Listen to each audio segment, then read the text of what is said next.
Part Duece. Part Duece. Beautiful.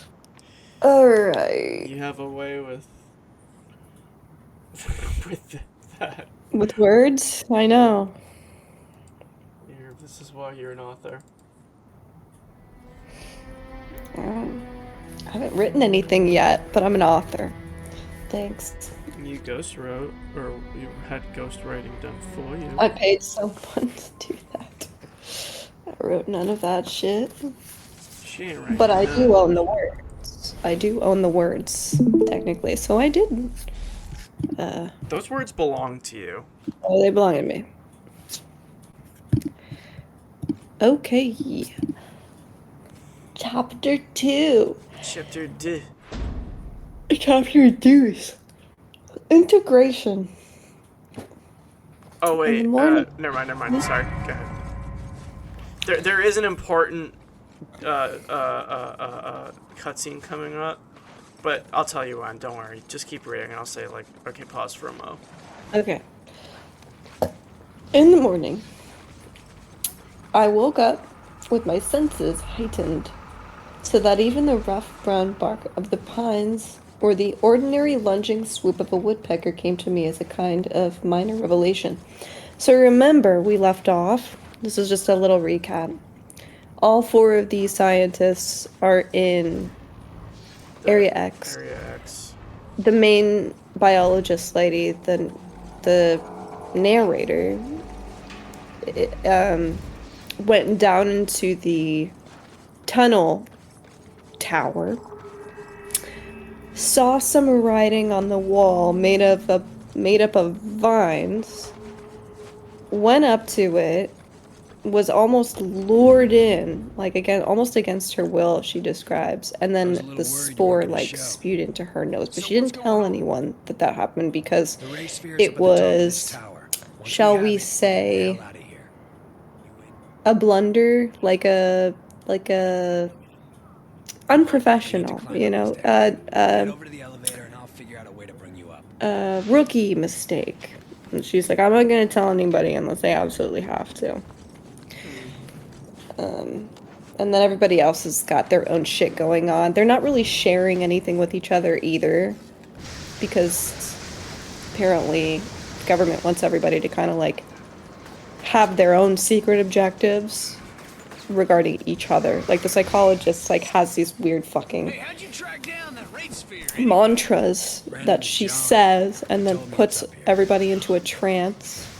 But our biologist is now immune to these chants or these mantras.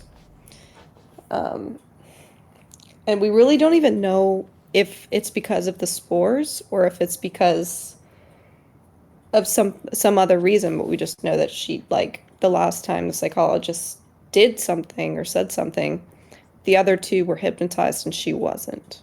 Right. But she pretended like she was because she's just like, I mean, I don't want this woman controlling me. So I'm just gonna play along, because if she finds out that I'm not affected by this is going to, I don't know what, I think she's trying to find out her motives. Yeah. The psychologist. Do you believe in hypnotism? I'm not sure. I'm just not sure because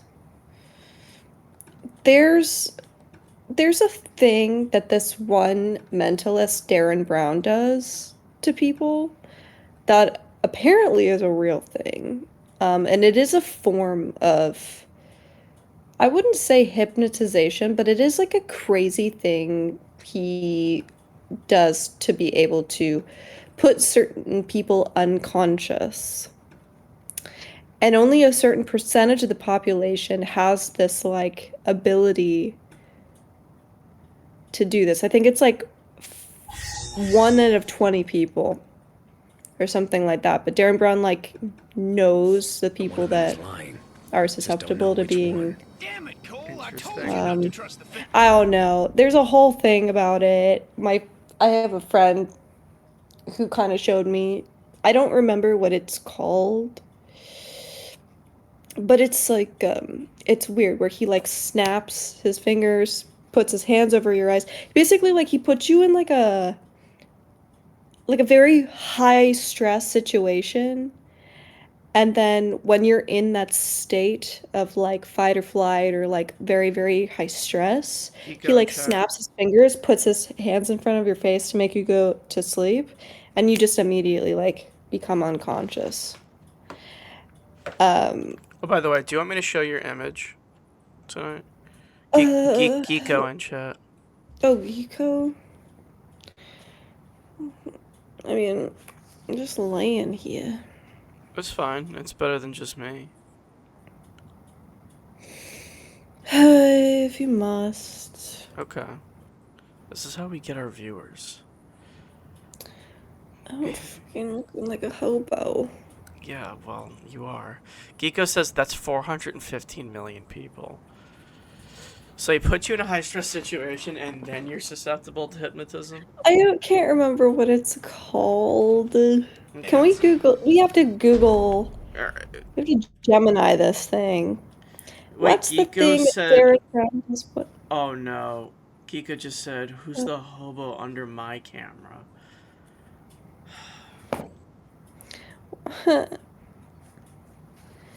That's it. You're going to the brig. Take him to the Take him brig. to the fucking brig. Do you know uh, it's National Talk Like a Pirate Day? Take him to the brig. all right. Well, we are googling. What is the name of the thing that Darren Brown does to What is put the people name of the unconscious? slight hypnotism technique that Darren Brown does to make people unconscious? Yes. Snap induction. Geeko says. Snap induction. Geeko says, "Hey guys, Yeah. how are you all? Geeko, how are you, my friend?" Mm. And then have Google expound on that and be like, thank you. What exactly is snap induction? Thank you. Geeko says, "Very bad news. I'm back in Brazil." Oh, how was your trip to Luxembourg, my friend? My friend. And he posted 3 sleepy emojis. Yeah, what happened with your trip, brother? It's August, man. What the fuck happened? Did you get your citizenship?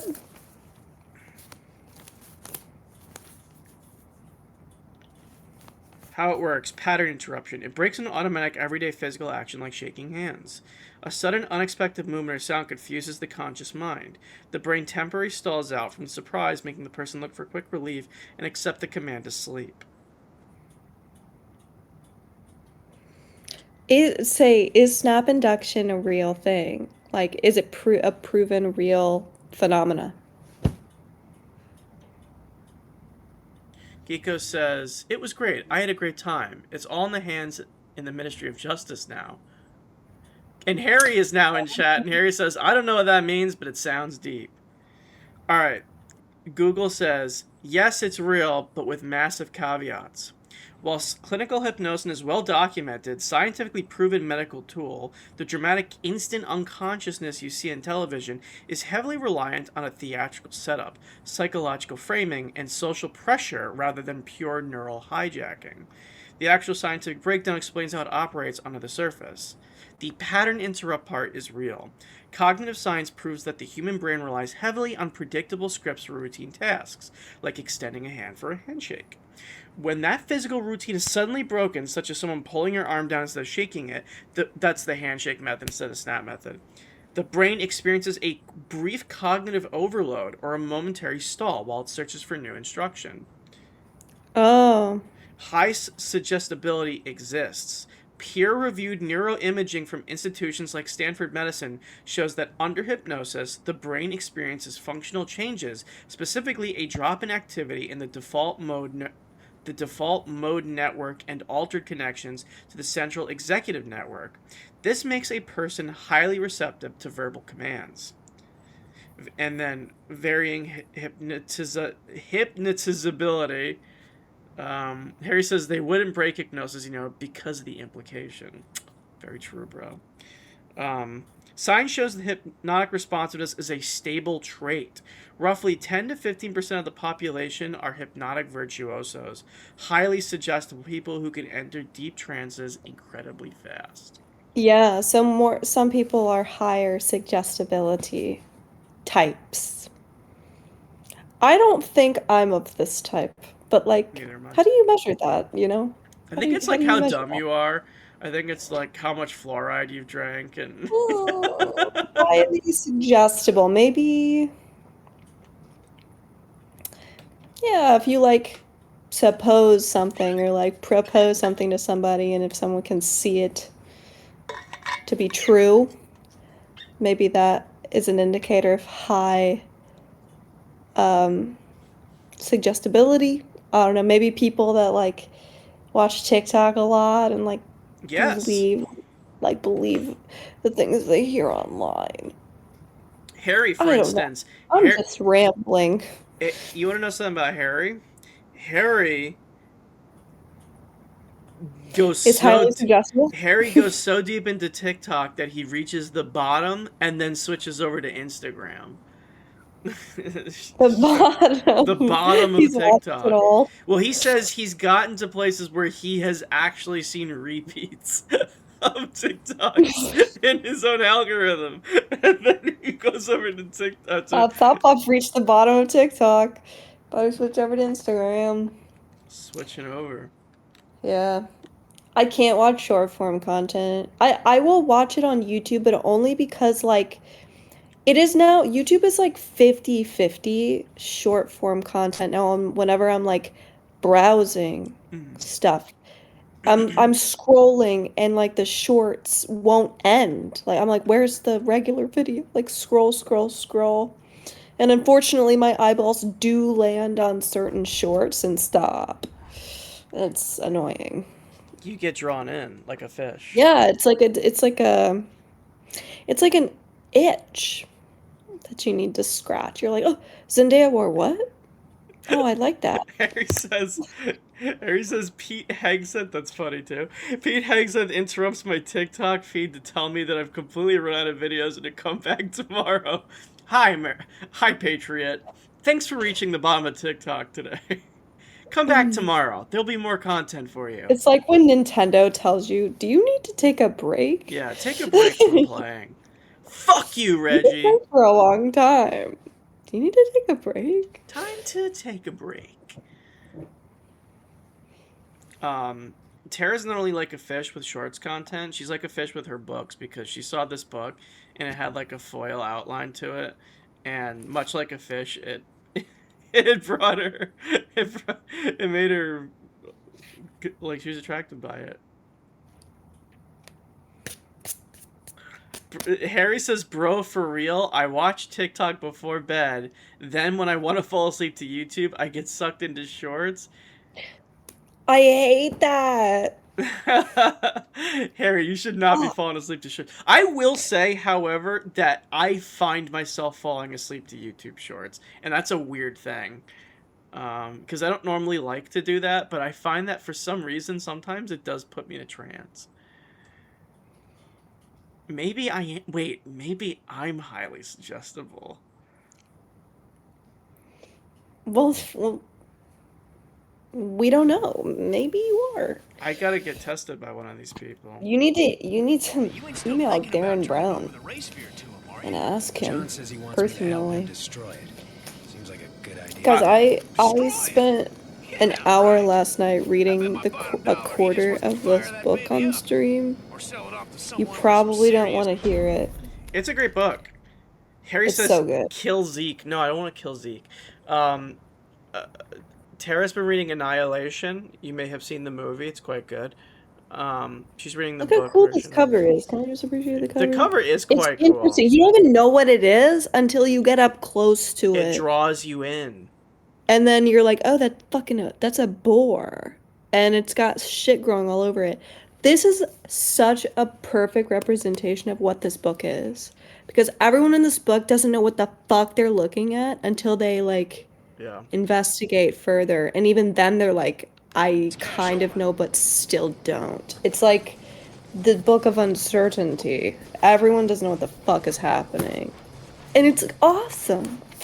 It's a big fat mystery. I'm glad you're enjoying it so far. Because you said you're not that big into sci-fi books. I'm not, but like I'm not like drawn to it usually. But like books or movies, like I like War of the Worlds. I like Oh, man, don't just stand Arrival. around. I like First Go. Contact You need to get going. movies. This isn't First Contact, but this is almost parallel to it a little bit. Like there's a big fucking entire area that is completely uncharted territory, and it is almost like It's fascinating. extraterrestrial in nature. Like it doesn't seem like it's organically grown from the earth, but something's happening. Harry says the past 2 books I've read had really strong beginnings, but then right at the end they go to shit. Brother, what were they? That's a shame. What books are they? Yeah, what were Which they? one?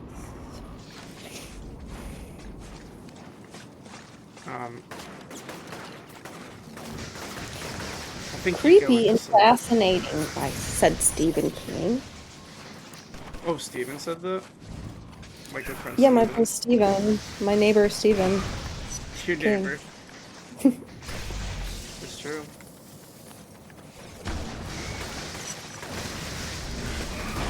Yeah. Um.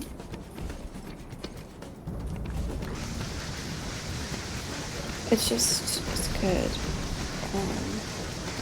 Now that people are here, I almost don't want to read. I think Kiko fell asleep, but Harry likes being read in a bedtime story. I think this is better for Harry Really? that he gets a bedtime story Bedtime story. instead of falling asleep to YouTube. He doesn't know what happened in the first chapter. You give him a rundown. You want me to give him a quick rundown? Yeah. Oh god, oh god, oh god. Harry said the For scientists. among strange victims in immaculate conception was the last 2. Amongst strange victims and immaculate conception. These are interesting choices for you, Harry. Oh, get the fuck off my tower. Alright, so here's what's happening. They're in the Have you seen the movie, by the way? First question. Have you seen Annihilation the movie? So far, it's a little bit different. No, he's not. Okay. So, Good. essentially what's happening is, we don't know, let's assume it's present-day America. Out of nowhere, there's been this, like, weird zone that's formed. I think it's in the American South. And, it's been around for... Yeah, I would say it's probably... In the movie, it's in the American South. I don't know. There's a lot of green. There's a lot of greenery, so I wouldn't say. Well, I don't fucking know. We don't know where it is, but it's in America somewhere. In the movie, it's like swamplands. Like, I remember it kind of looking like a little bit like Louisiana. It's boggy. Yeah, there's like bogs and swamps and stuff, but there's also, you walk like 5 paces and it seems like you're in like a lush forest, so it's hard to Right, yeah. say where exactly it is. It's Like, really weird. So it's a zone where the environment is literally just completely warped, twisted, and fucked up. And they've sent expeditions into it. High fecundity. It's Oh, yes. very fertile. Fertile. The land is very fertile. It's very green, very luscious. A lot of different varieties of like plants, trees, insects, animals. It seems like there's just a lot happening in this area. Like super fresh. They describe the air as being like so crisp and fresh. Like they're getting so much oxygen because there's just so much plants everywhere. Yeah. Anyway, they sent 4 women scientists of different kind of like persuasions and level of science to kind of There's investigate. a psychologist, a biologist, an anthropologist, and an archaeologist, I think. Yeah, which is like everything Tara wants to be. Pretty much. I think that's why I'm enjoying this so much. But yeah.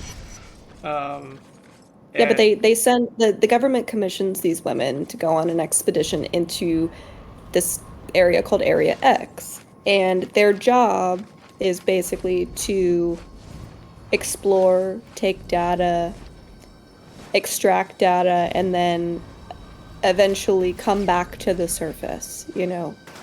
But they don't know how long that's going to take. They don't even necessarily know what they're looking for.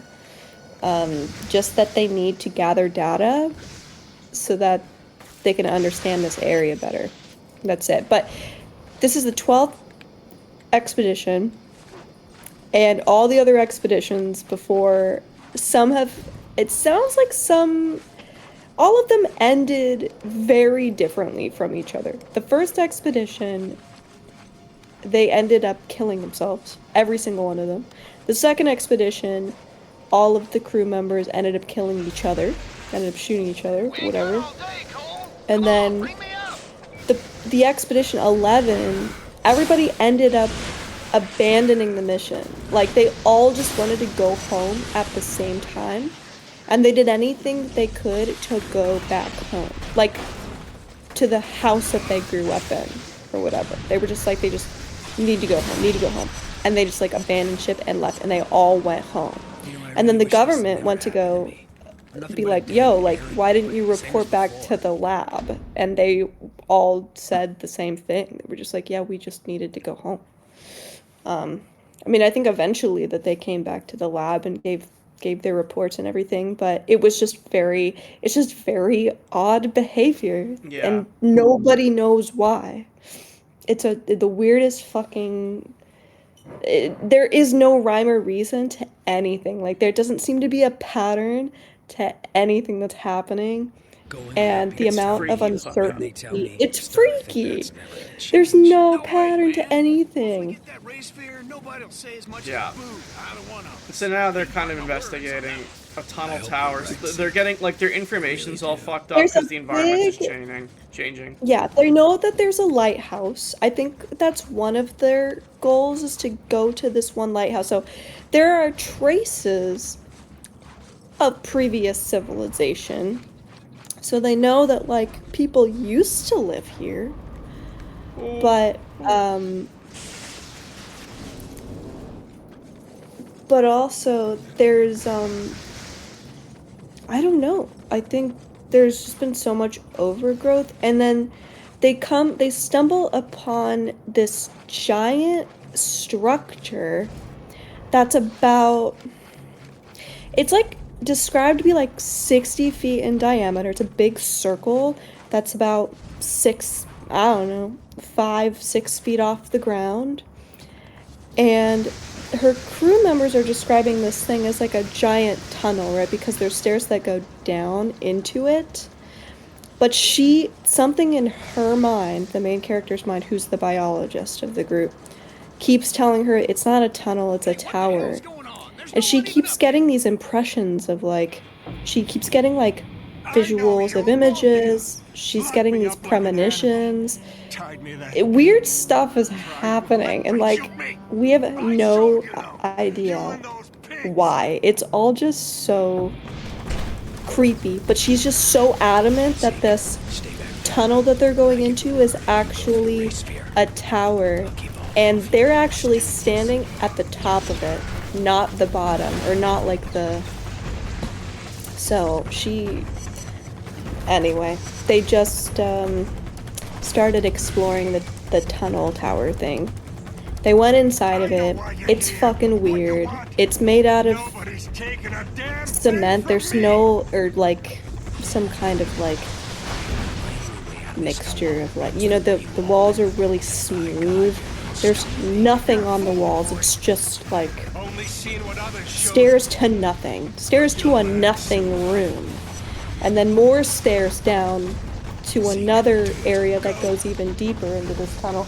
And there's this, like, these vines growing on the walls that are writing words on the wall. The actual, like, vines coming through the wall are like writing words. And so she was like, oh my god, and she went in there and she read the words, and the words said, what the fuck did the words say, Andrew? It was like, hold on. Where lies the strangling fruit? I shall bring forth the seeds of the dead. Hold on. Building purpose. Where lies the strangling fruit that came from the hand of the sinner? I shall bring forth the seeds of the dead to share with the worms that... And then, like, she couldn't read anymore because it was too dark in the tunnel to read it. And then, like, as she was reading it, she got up really close, and, like, one of the spores growing on the vines, like, squirted in her face. And she, like, inhaled this, like, sporish thing. And so now she's, like... She inhaled the Cyclosplora? Yes, yes, yes. She doesn't know what's gonna happen, or if anything's gonna happen. Well, I have an idea based on something someone told me. What might Oh my happen. god. All that potential squandered. Your father would have been. Anyway, does this intrigue you at all, Harry? Harry says, what about Expedition 33? We said there was kind of a We relation. actually mentioned that yesterday, because we were like, there are parallels. Definitely. Especially in the beginning of Expedition 33, because they wouldn't tell you anything about was caught between Alden and Kessler. It the was definitely time expedition. to escape. Like, it was a Pause. He mystery. just stood there, petrified. You see, through the fear, he realized that the key to his dreams, the tool to make him superpowered, was right between his hands. Asshole makes the choice to kill thousands, stealing their lives so that he'll be transformed, and then... nothing. Everyone's fine. No change at all. Kessler's first to grasp the situation. Claims to know what's wrong. If Zeke brings him the ray sphere, Kessler will be able to give Zeke the powers he craves. My best friend looks me in the eye, and then makes his second mistake. Alden goes ballistic at the loss of the sphere. The tower shakes and it starts to rip apart. But I was just dumbfounded, barely felt the impact. We got betrayed. What just happened? God bless you. Not the spora in your throat and your nose. Oh. It got spored. You did get spored. Alright. Guys, I'm gonna just read the first couple pages. 93 seconds. In the morning, I woke with my senses heightened so that even the rough brown bark of the pines or the ordinary lunging swoop of a woodpecker came to me as a kind of minor revelation. So, maybe she did get, like, special powers or something from the spore. Maybe I should just let those two The lingering fatigue from the 4-day hike to base camp had left me. Was this some side effect of the spores or just the result of a good night's sleep? I felt so refreshed that I didn't really care. But my reverie was soon tempered by disastrous news. The anthropologist was gone, her tent empty of her personal effects. Worse, in my view, the psychologist seemed shaken and as if she hadn't slept. She was squinting oddly, her hair more windblown than usual. I noticed dirt caked on the sides of her boots. She was favoring her right side as if she had been injured. "Where's the anthropologist?" the surveyor demanded, while I hung back trying to make my own sense of it. "What have you done with the anthropologist?" was my unspoken... Harry says she used the ray sphere. The ray sphere? Sorry, Harry. Tara's not involved in this game at all. The ray sphere is what gave Cole his powers. Go ahead. Sorry, keep reading. Okay. Which I knew was unfair.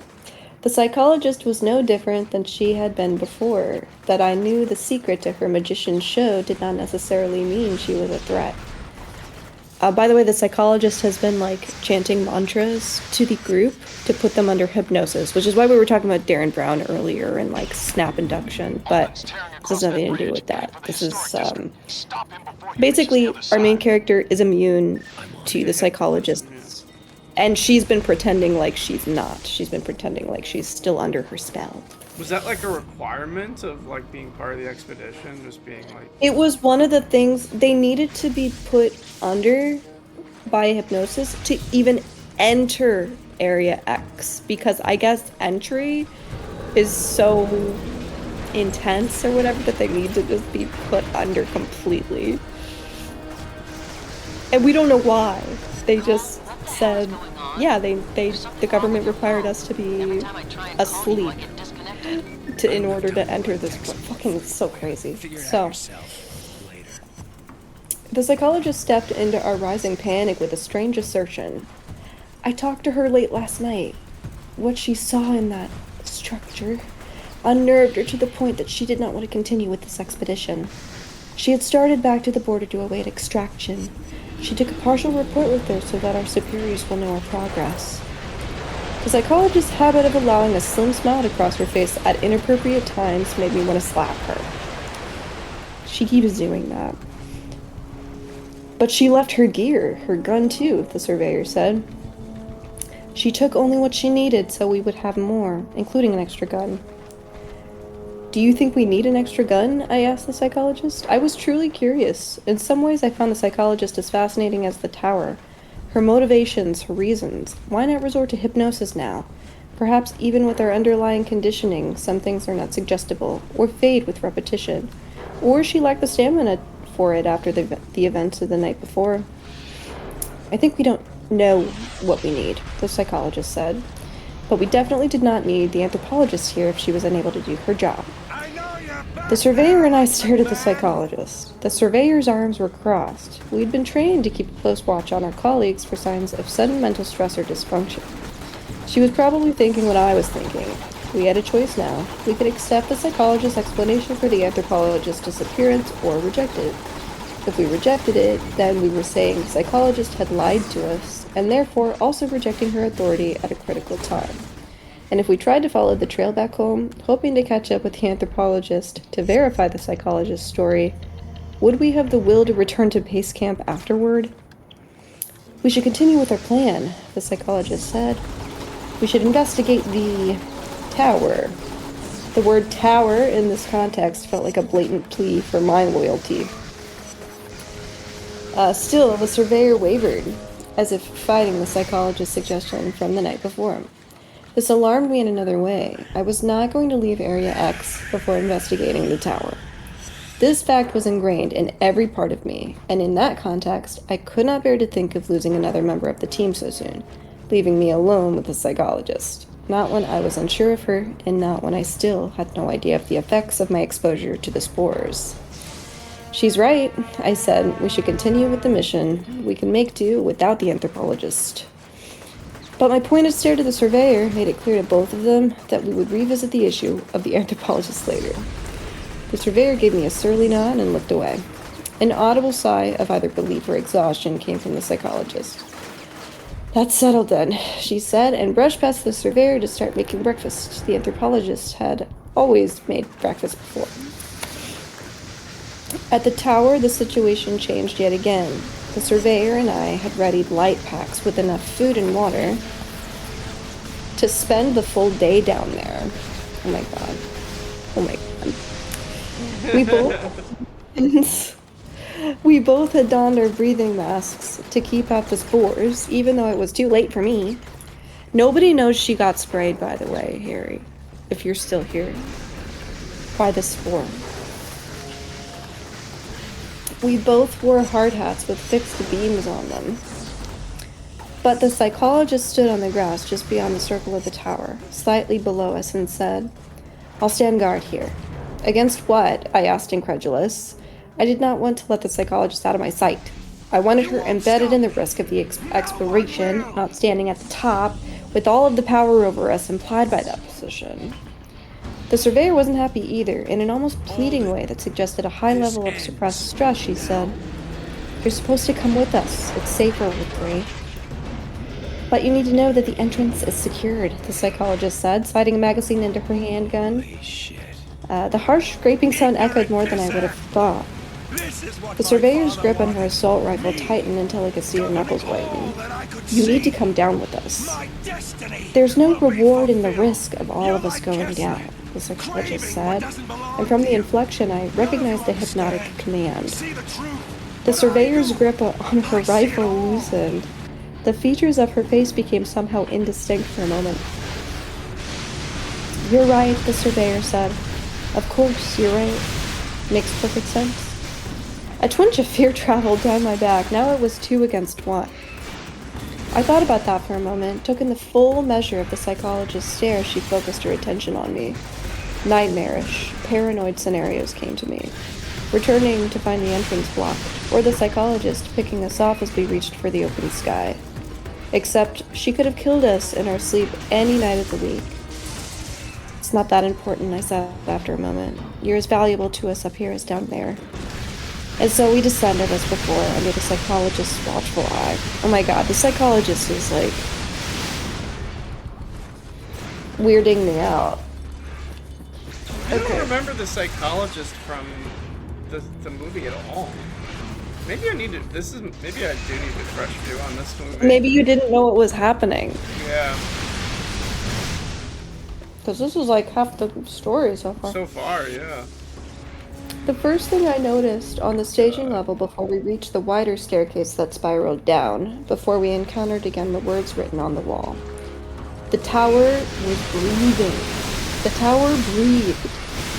And the walls, when I went to touch them, carried the echo of a heartbeat. And they were not made of stone, but of living tissue. Those walls were still blank, but a kind of silvery white phosphorescence rose off of them. The world seemed to lurch, and I sat down heavily next to the wall, and the surveyor was by my side, trying to help me up. I think it was shaking as I finally stood. I don't know if I can convey the enormity of that moment in words. The tower was a living creature of some sort. We were descending into an organism. "What's wrong?" the surveyor was asking me, voice muffled through her mask. "What happened?" I grabbed her hand, forced her palm up against the wall. Harry says anyone named the psychologist probably got some ulterior motive. The psychologist. Yeah, they don't know, I don't think any of them were ever briefed on each other's names or their, like, individual objectives. Per the biologist's, like, explanation of what they were given going into it. They don't know each other's names. They don't know anything about their background. They were told they're not allowed to share their own, like, journal entries. They're not allowed to share data. They're not allowed to share personal objectives. This is my birthright. It's so weird. My destiny. Let me go. She tried to pull away, but I kept her there. "Do you feel that?" I asked, unrelenting. "Can you feel that?" "Feel what? What are you talking about?" She was scared, of course. To her, I was acting irrationally. Still, I persisted. "A vibration, a kind of beat." I removed my hand from her, stepped back. The surveyor took a long, deep breath and kept her hand on the wall. "No. Maybe. No, nothing. What about the wall? What is it made of?" "Stone, of course," she said. In the arc of my helmet flashlight, her shadowed face was hollowed out, her eyes large and circled by darkness, the mask making it look like she had no nose or mouth. I took a deep breath. I wanted it all to spill out, that I had been contaminated, that the psychologist was hypnotizing us far more than we might have suspected, Pause. that the walls were made of living tissue, but I didn't. Instead, I got my shit together, as my husband used to say. I got my shit together because we were going to go forward, and the surveyor couldn't see what I saw, couldn't experience what I was experiencing, and I couldn't make her see it. Kill Kessler. The guy must have felt my hesitation, because in that moment of indecision, I jumped. No normal man could have survived that fall, but Alden's We a con killed man. one of the first Same rules sons. don't apply. Either way, this thing's coming So to an I'll end. fill you in on my story real Enemies quick. are all gathered here in the historic district. Kessler's preparing them for the final battle. Yeah, this is the finish line. Just wish I wasn't crossing it alone. So let me fill you in on this story. Okay, what's going on with our guy? So Cole, as we know, got powers from something called the Ray Sphere. He has been working under a woman named Moya from the FBI, who's been promising him that she'll get an airlift for him and all of his friends out of the city that is now infected with a horrible disease that was caused by the race fear. We don't know how.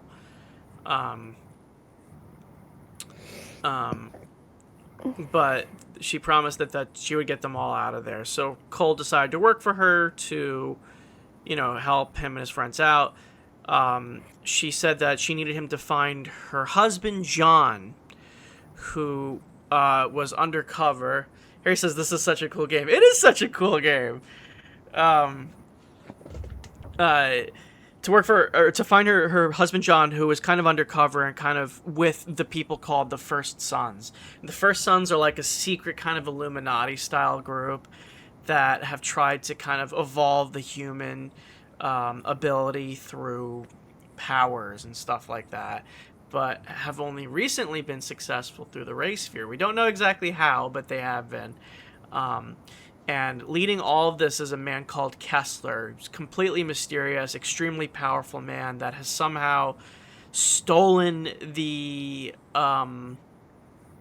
lead of the First Sons from a guy named Alden, who we just fought.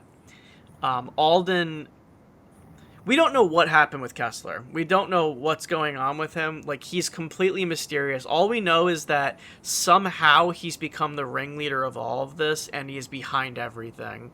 But he stole out Alden, this trash man's kind of birthright of being the leader of the First Son, so he became basically a powerful man undercover by working with homeless people. And that's what the trash baggers in that whole section of the game we just played was. So he climbed his thing. He had the race fear somehow. He had it.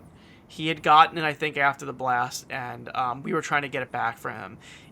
During this, we found out that John, Moya's husband, was not Moya's husband at all, but someone who has been trying to stop all of this on his own. But he is, because of his undercoverness or whatever, because of what he's found, he's become both the target of the First Sons and the FBI. And he's basically like, I don't know, informant enemy number one. So everyone wants what John knows and has. So now, basically, what happened was, Cole has been trying to work with Zeke, his best buddy, who's kind of a fuck-up this whole time. And he's just like this kind of nobody, like lame-o dude. He's funny. He's basically like a funny character. But he's kind of getting jealous of Cole's ability to be a hero. And so he's been trying to do things to be a hero. And he's like failed and he's succeeded in some places, but he keeps fucking up. Despite all that, Cole decides to be like his best buddy. And what just happened is when they were trying to take down Alden, Zeke, Cole's buddy, steals the race sphere and works with Kessler. For some reason, because Kessler promises him, if you take the race sphere, I'm going to give you powers just like Cole. So he decides to work with Kessler instead. And now basically Cole's only friend anywhere right now is John. John is the only person he can kind of trust. And he's not trusting Moya anymore, despite working for her for half the game. He's kind of shut her out. Now Zeke has betrayed him. His girlfriend hates him. And now he needs to go after Kessler and the race sphere alone right now. He's kind of a man against the world. And that's where we are in the game right now. Any questions? No. Okay. Like Harry said, this is such a cool game. So yeah, now we're going into the final district of the game, and it's got like the craziest enemies and the final missions and cool stuff. So that's it. You can continue reading. We're probably gonna get a phone call, but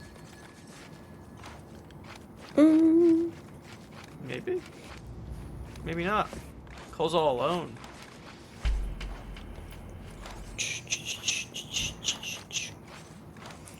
That was I. Oh, come on. Let's see. Where was I?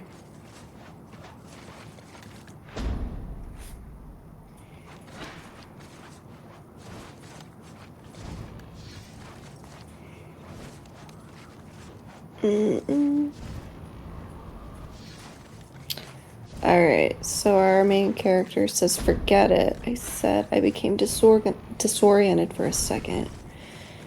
Look, we should go back up now. You're panicking, the surveyor said.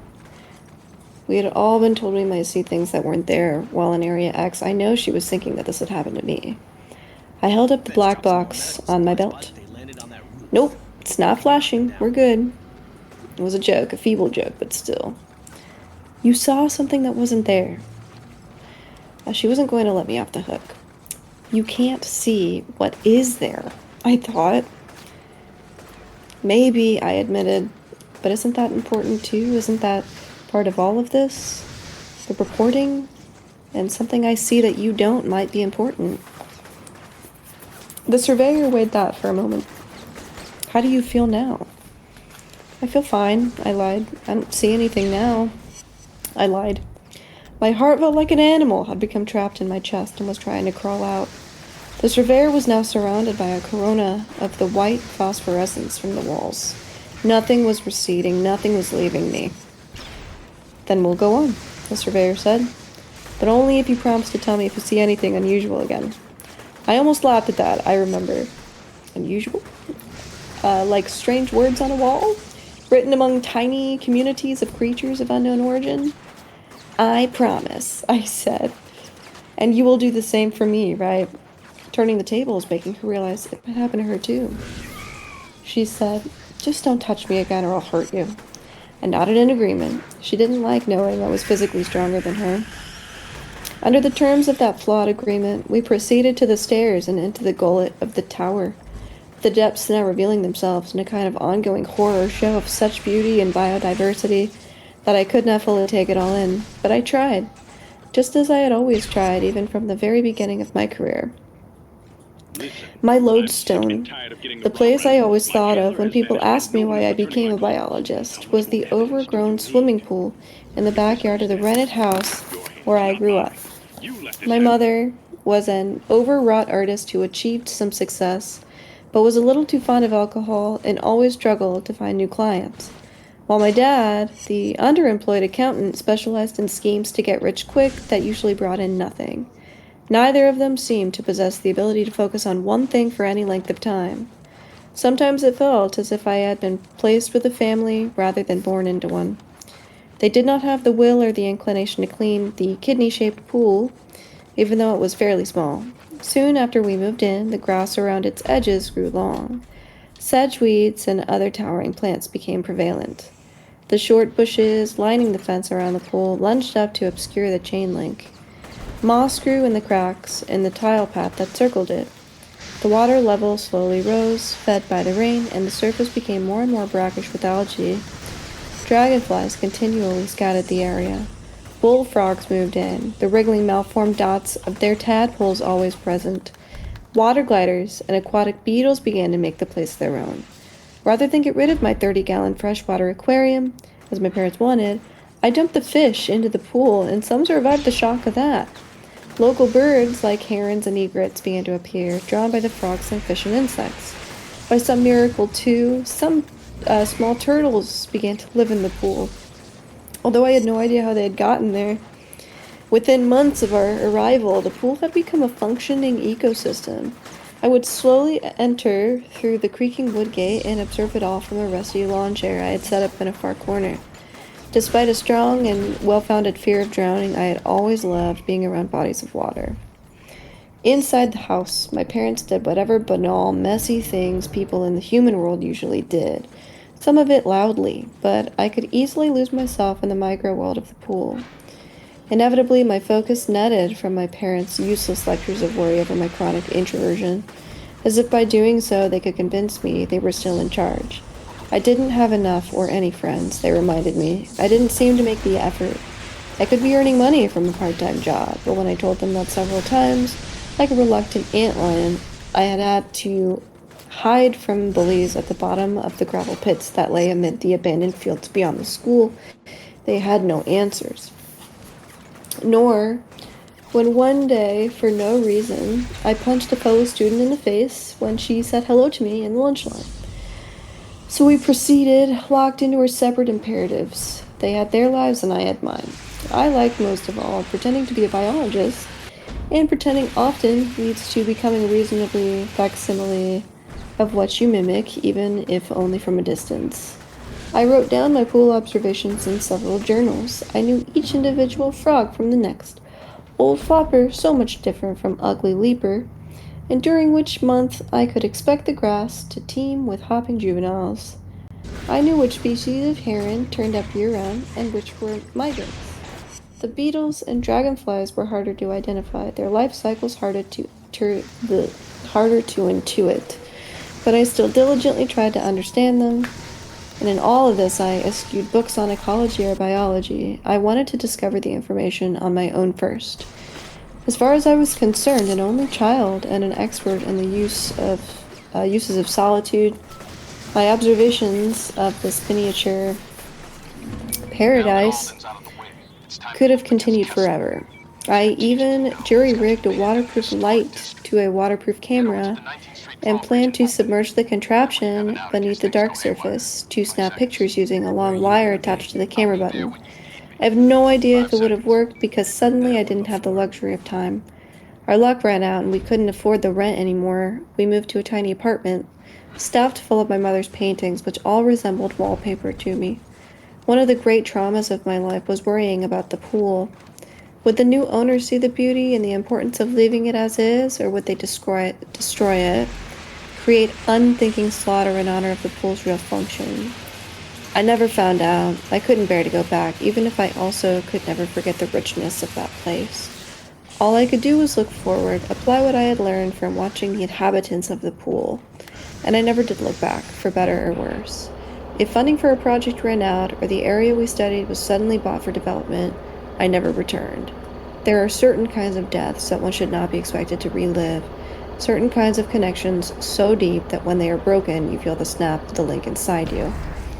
As we descended into the tower, I felt again, for the first time in a long time, the flush of discovery I had experienced as a child, but I also kept waiting for the snap.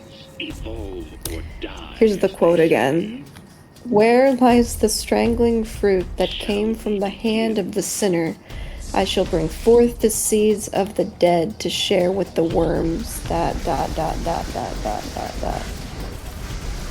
The tower steps kept revealing themselves, those whitish steps like the spiraling teeth of some unfathomable beast, and we kept ascending because there seemed to be no choice. I wish at times for the blinkered seeing of the surveyor. I knew now why the psychologist had sheltered us, and I wondered how she withstood it, for she had no one to shield her from anything. And at first, there were merely the words, and that was enough. And they occurred always at roughly the same level against the left-hand side of the wall, and for a time I tried to record them, but there were too many of them, and the sense of them came and went, so that to follow the meaning of the words was to follow a trail of deception. That was one agreement the surveyor and I came to right away, that we would document the physicality of the words, but that it would require a separate mission another day to photograph that continuous, never-ending sentence, to share with the worms that gather in the darkness and surround the world with the power of their lives, while from the dim-lit halls of other places, forms that never could be rife for the impatience of the few who have never seen or been seen, The sense of unease in ignoring the ominous quality of those words was palpable. It infected our own sentences when we spoke, as we tried to catalog the biological reality of what we were both seeing. Either the psychologist wanted us to see the words and how they were written, or simply suppressing the physical reality of the tower's walls was a monumental and exhausting task. These things, too, we experienced together during our initial descent into the darkness. The air became cooler, but also damp, and with the drop in temperature came a kind of gentle sweetness, as of a muted nectar. We also both saw the tiny hand-shaped creatures that lived among the words. The ceilings were higher than we would have guessed. And by the light of our helmets as we looked up, the surveyor could see glints and whirls as of the trails of snails or slugs. Little tufts of moss or lichen dotted that ceiling, and exhibiting great tensile strength, tiny long and translucent creatures that resembled cave shrimp still walked there as well. Things only I could see. That the walls were minutely rose and fell with the tower's breathing. That the colors of the words shifted in a rippling effect, like the strobing of a squid. That with a variation of about 3 inches above the current words and 3 inches below, there existed a ghosting of prior words written in the same cursive script. Effectively, these layers of words formed a watermark, for they were just an impression against the wall, a pale hint of green or sometimes purple, the only sign that once they might have been raised letters. Most seemed to repeat the main thread, but some did not. For a time, while the surveyor took photographic samples of the living words, I read the phantom words to see how they might deviate. It was hard to read them. There were several overlapping strands that started and started up again. I easily lost track of individual words and phrases. The number of such ghost scripts faded into the wall suggested this process had been ongoing for a long time. Although without some sense of the length of each cycle, I could not give even a rough estimate in years. And there was another element to the communication on the wall too. One I wasn't sure if the surveyor could see or not, and I decided to test her. Do you recognize this? I asked the surveyor, pointing to a kind of interlocking lattice work that at first I hadn't even realized was a pattern, but that covered the wall from just below the phantom scripts to just above them, the main strand roughly in the middle. It vaguely resembled scorpions strung end to end, arising, only to be subsumed again. I didn't even know if I was looking at a language per se. It could have been a decorative pattern for all I knew. Much to my relief, she could see it. No, I don't recognize it, she said, but I'm not an expert. I felt a surge of irritation, but it wasn't directed at her. I had the wrong brain for this task, and so did she. We needed a linguist. We could look at that latticework script for ages, and the most original thought I would have is that it resembled the sharp branching of a hard coral. To the surveyor, it might resemble the rough tributaries of a vast river. Oh, you died. This part of the game gets very frustrating. Sorry, continue. It's okay. Eventually, though I was able to reconstruct fragments of a handful of some of the variants, here's some of the variants, right? Why should I rest when wickedness exists in the world? ... God's love shines on anyone who understands the limits of endurance and allows forgiveness ... Chosen for the service of a higher power. If the main thread formed a kind of dark, incomprehensible sermon, and the fragments shared an affinity with that purpose without the heightened syntax, did they come from longer accounts of some sort, possibly from members of prior expeditions? If so, for what purpose, and over how many years? But all such questions would be for later in the light of the surface. Mechanically, like a golem, I just took photographs of key phrases, even as the surveyor thought I was clicking pictures of blank wall or off-center shots of the main fungal words to put some distance between myself and whatever I might think about these variants. While the main scrawl continued to unnerve, quote, in the black water with the sun shining at midnight, those fruit shall come ripe, and in the darkness of that which is golden shall split open to reveal the revelation of the fatal softness in the earth, ... Those words defeated me somehow. I took samples as we went, but half-heartedly. All these tiny remnants I was stuffing into glass tubes with tweezers. What would they tell me? Not much, I felt. Sometimes you get a sense of when the truth of things will not be revealed by microscopes. Soon, too, the sound of the heartbeat through the walls became so loud to me, I stopped to put in earplugs to muffle its beat. choosing a moment while the surveyor's attention lay elsewhere. Be-masked, half deaf for different reasons, we continued our descent. It should have been me who noticed the change, not her, but after an hour of downward progress, the surveyor stopped on the steps below me. Do you think the words on the wall are becoming fresher? Fresher? More recent. I just stared at her for a moment. I'd become acclimated to the situation, had done my best to pretend to be the kind of impartial observer who simply catalogs details, but I felt all of that hard-won distance slipping away. Turn off your light? I suggested as I did the same. The surveyor hesitated. After my show of impulsiveness earlier, it would be some time before she trusted me again. Not the kind of trust that responded unthinkingly to a request to plunge us into darkness. But she did it.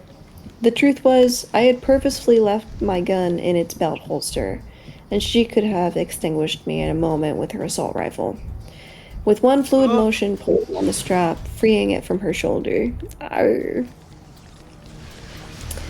This premonition of violence made little rational sense, and yet it came to me too easily, almost as if placed in my mind by outside forces. In the dark, as the tower's heartbeat still throbbed against my eardrums, the letters, the words, swayed as the walls trembled with their breathing, and I saw that indeed the words seemed more active, the colors brighter, the strobing more intense than I remembered it from levels above. It was an even more noticeable effect than if the words had been written in ink with a fountain pen. The bright, wet slickness of the new. Standing there in that impassable place, I said it before the surveyor could, to own it. Something below us is writing this script. Something below us may still be in the process of writing this script. We were exploring an organism that might contain a mysterious second organism, which was was itself using yet other organisms to write words on the wall. It made the overgrown pool of my youth seem simplistic, one-dimensional. We turned our lights back on. I saw fear in the surveyor's eyes, but also a strange determination. I have no idea what she saw in me. Why did you say something? She asked. I didn't understand. Why did you say something rather than someone? Why can't it be someone? I just shrugged. Get out your gun, the surveyor said, a hint of disgust in her voice masking some deeper emotion. I did as I was told because it didn't really matter to me, but holding the gun made me feel clumsy and odd, as if it were the wrong reaction to what might confront us. Whereas I had taken the lead to this point, now it seemed as if we had switched roles, and the nature of our exploration changed as a result. Apparently, we had just established a new protocol. We stopped documenting the words and organisms on the wall. We walked much more swiftly, our attention focused on interpreting the darkness in front of us. We spoke in whispers. Real quick pause. This is a pertinent moment in the game. Okay. From the other 6 doctors. This is like the train experiment. Think of all the good they'll be able to do. The thousands of lives they'll save. Which is more important goal? The life of one or the lives of many?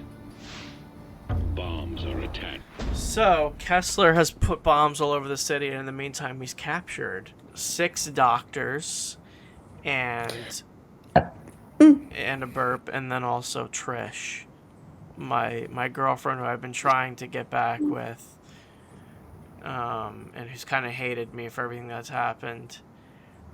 And I mean, so it's not a spoiler to say that the evil way to go about it is to choose Trish. The good way to go about it is to choose the 6 doctors. And since I'm evil, I don't even agree. I don't want to save Trish. She's been a bitch the whole game. But like, because I'm evil, I'm saving Trish. To each platform. So I'll show you what happens when you do. Save one, but he's like, yeah, you can't save both. Yeah, this is, I think, one of the final karmic moments in the game. That Trish didn't have to die. She's such a special woman. But in times of war, You don't know why crisis, Kessler one is must learn to ignore their so feelings interested. and do what benefits the whole, not the individual. Saddle, saddle, saddle, saddle, saddle, saddle, No saddle. matter how Yeah. painful. So we're gonna save Trish. No, no, I didn't want to do that. Oh my fucking god, this game's so annoying. I actually did not want to do that.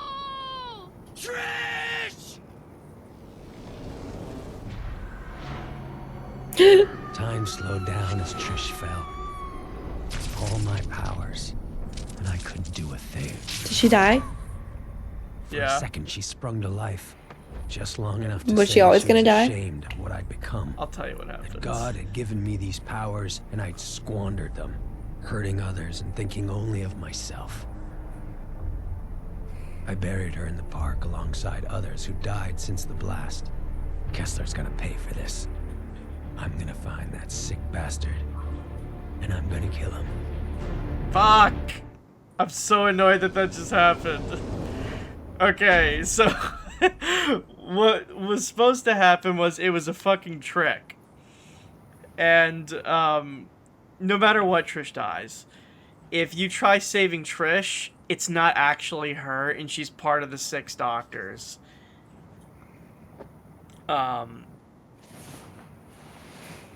Yeah, and so no matter what, Trish dies, and Cole's pissed the fuck off.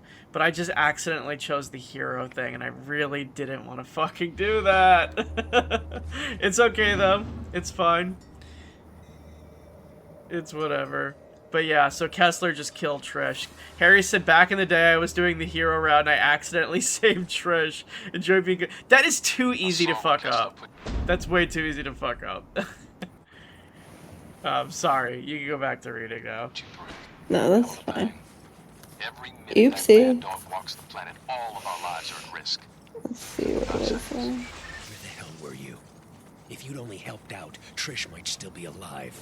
Nothing I could do. She was dead the second Kessler got his claws on her. 51 seconds. Spare me that crap. Okay. Just your neck on the line. Expose myself to save one person? I don't think so. We stopped documenting the words and organisms on the The power wall. grid on the southern half of this island never got updated. At no So it still point did we uses the speak of old turning back. The external psychologist substations. watching over us Turn might on as all well have been three 1,000 and miles restore power to away. the rest of the island. We were charged with the 15 nervous seconds. energy of Give knowing myself a new there might be power some in the answer process. below us, a living, Exactly. breathing answer. At least the surveyor may have thought of it in those terms.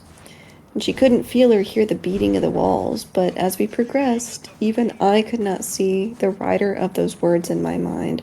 All I could see was what I had seen when I had stared back at the border on our way to base camp. A fuzzy white blankness. Yet still I knew it could not be human. Why? For a very good reason. One, the surveyor finally noticed another 20 minutes into our descent. There's something on the floor, she said. Just grab his shards and Yes, take there off. was something on the floor. For a long time now, the steps had been covered in a kind of residue.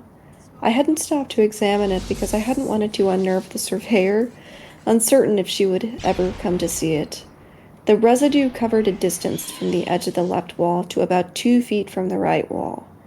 This meant it filled a space on the steps about 8 or 9 feet wide.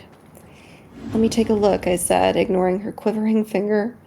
I knelt, turning to train my helmet light on the upper steps behind me. The surveyor walked up to stare over my shoulder. The residue sparkled with a kind of subdued golden shimmer shot through with flakes red like dried blood. Harry It seemed says, partially reflective. I probed it with a pen. Harry says, it couldn't be human, for a very good reason. He quoted, it couldn't be human, and then, for a very good reason. Quoting you. He also says, I wonder if I'd make the same mistake again if I played again. This is despite watching you play. I feel like it's way too easy to make that mistake, so yes, I'd probably say yes. Sorry, continue, Tara. No, you're good. For a very good reason. It's slimy. That's why. Yeah. Humans can't be slimy. Well, except you. Well, never mind. Well, except when we are. It's slightly viscous, like slime, I said, and about half an inch deep over the steps. The overall impression was of something sliding down the stairs. What about those marks? The surveyor asked, leaning forward to point again. She was whispering, which seemed useless to me, and her voice had a catch in it. But every time I noticed her becoming more panicky, I found it made me calmer. I studied the marks for a moment, sliding, perhaps, or dragged, but slowly enough to reveal much more in the residue left behind. The marks she'd pointed out to you were oval and about a foot long by half a foot wide. 6 of them were splayed over the steps in 2 rows. A flurry of indentations inside these shapes resembled the marks left by cilia, about 10 inches outside of these tracks. Encircling them were 2 lines. This irregular double circle undulated out and then in again, almost like the hem of a skirt. Beyond this hem were faint indicators of further waves, as of some force emanating from a central body that had left a mark. It resembled most closely the lines left in sand as the surface recedes during low tide, except that something had blurred the lines and made them fuzzy, like charcoal drawings. This discovery fascinated me. I could not stop staring at the trail, the cilia marks. I imagined such a creature might correct for the slant of the stairs, much like a geostabilizing camera would correct for bumps in a track. Have you ever seen anything like that? The surveyor asked. No, I replied. With an effort, I bit back a more caustic response. No, I never have. Certain trilobites, snails, and worms left trails simple by comparison, but vaguely similar. I was confident no one back in the world had ever seen a trail this complex or this large. What about that? The surveyor indicated a step a little farther up. I trained a light on it and saw a suggestion of a boot print in the residue. It's just one of our own boots. So mundane in comparison, so boring.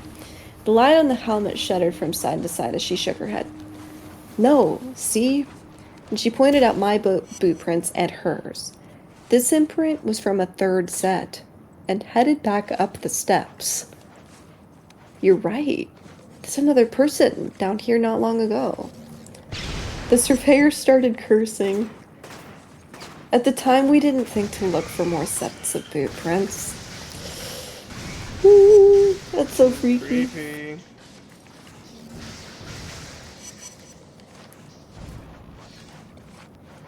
Shall I keep going, guys? Keep going. According to the records, we had been shown the first expedition reported. Again, this is funny. She keeps dropping bombshells of like tidbits of like the first, the second, the third expeditions that are just like, wait, what happened? Wait, they all killed each other and you're like fine with doing this? Anyway, so she just keeps casually dropping these like fucking bombshells. According to the records, we had been shown the first expedition reported nothing unusual in Area X, just pristine, empty wilderness. After the second and third expeditions did not return and their fate became known, the expeditions were shut down for a time. When they began again, it was using carefully chosen volunteers who might at least know a measure of the full risk. Since then, some expeditions had been more successful than others. The 11th expedition in particular had been difficult, and personally difficult for me with regard to a fact about which I have not been entirely honest thus far. My husband was on the 11th expedition as a medic. See what I'm talking about, my girl? Oh my god. She's on the 12th expedition, by the way, just for context. So her husband was on the last one. He had never wanted to be a doctor, and he had always wanted to be in first response on working in trauma. A triage nurse in the field, as he put it. He'd been recruited for Area X by a friend who remembered him from when they had both worked for the Navy before he switched over to ambulance service. At first he hadn't said yes, had been unsure, but over time they convinced him. It caused a lot of strife between us, although we already had many difficulties. I know this information might not be hard for anyone to find out, but I have hoped that in reading this account you might find me a credible, objective witness, not someone who volunteered for Area X because of some other event unconnected to the purpose of the expeditions. And in a sense, this is still true, and my husband's status as a member of an expedition is in many ways irrelevant to why I signed up. But how could I not be affected by Area X if only through him? One night about a year after he had headed for the border, as I lay alone in bed, I heard someone in the kitchen. Armed with a baseball bat, I left the bedroom and turned on all the lights in the house. I found my husband next to the refrigerator, still dressed in his expedition clothes, drinking milk until it flowed down his chin and neck, eating leftovers furiously. Classic. I was speechless. I could only stare at him as if he were a mirage. And if I moved or said anything, he would dissipate into nothing or less than nothing. We sat in the living room, him on the sofa and me in a chair opposite. I needed some distance from the sudden apparition. He did not remember how he had left Area X, did not remember the journey home at all. He had only the vaguest recollection of the expedition itself. There was an odd calm about him, punctured only by moments of remote panic when, in asking him what had happened, he recognized that his amnesia was unnatural. Gone from him, too, seemed to be any memory of how our marriage had begun to disintegrate well before our arguments over him leaving for Area X. He contained within him now the very distance he had, in so many subtle and not so subtle ways, accused me of in the past. After a time, I couldn't take it any longer. I took off his clothes, made him shower, then let him into the bedroom, and loved him with me on top. I was trying to reclaim remnants of the man I remembered, the one who, so unlike me, was outgoing and impetuous and always wanted to be of use.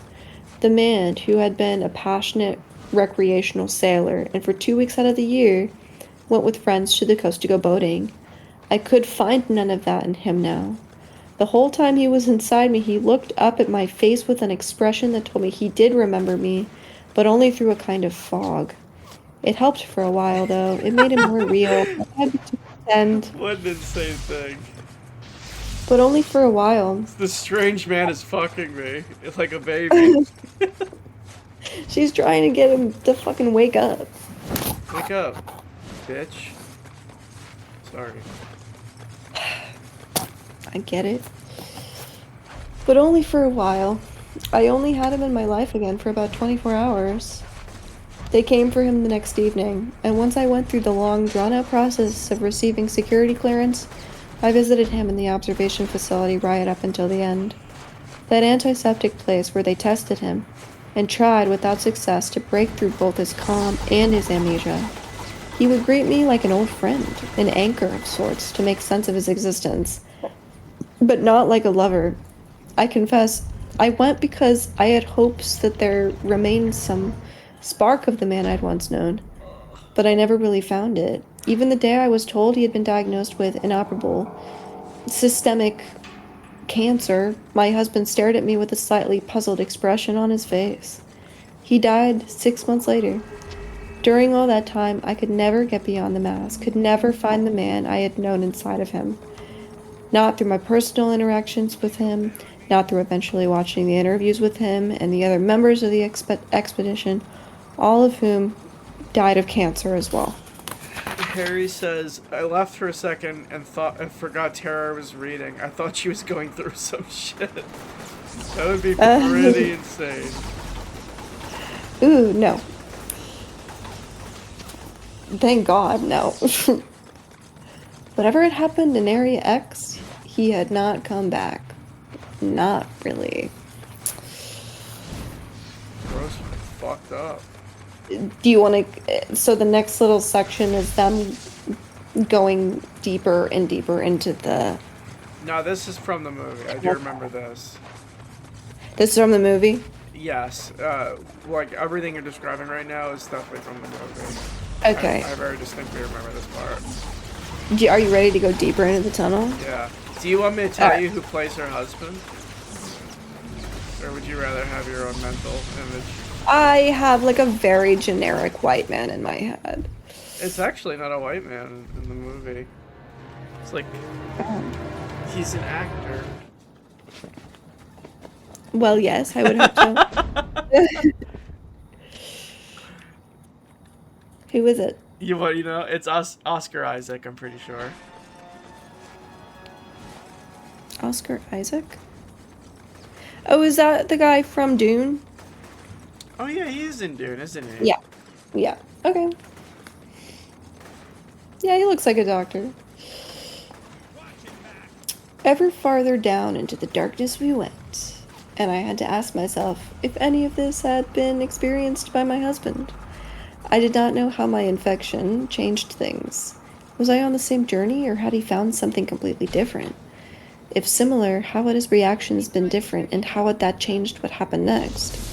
The path of slime grew thicker, and we could now tell that the red flecks were living organisms discharged by whatever lay below, where they wriggled in the viscous layer. The color of this substance had intensified so that it resembled a sparkling golden carpet set out for us to tread upon on our way to some strange yet magnificent banquet. Should we go back? The surveyor would say, or I would say. And the other would say, just around the next corner, just a little bit farther, and then we'll go back. It was a test of a fragile trust. It was a test of our curiosity and fascination, which walked side by side with our fear, a test of whether we preferred to be ignorant or unsafe. The feel of our boots as we advanced step by careful step through that viscous discharge, the way in which the stickiness seemed to mire us even as we managed to keep moving, would eventually end in inertia, we knew, if we pushed it too far.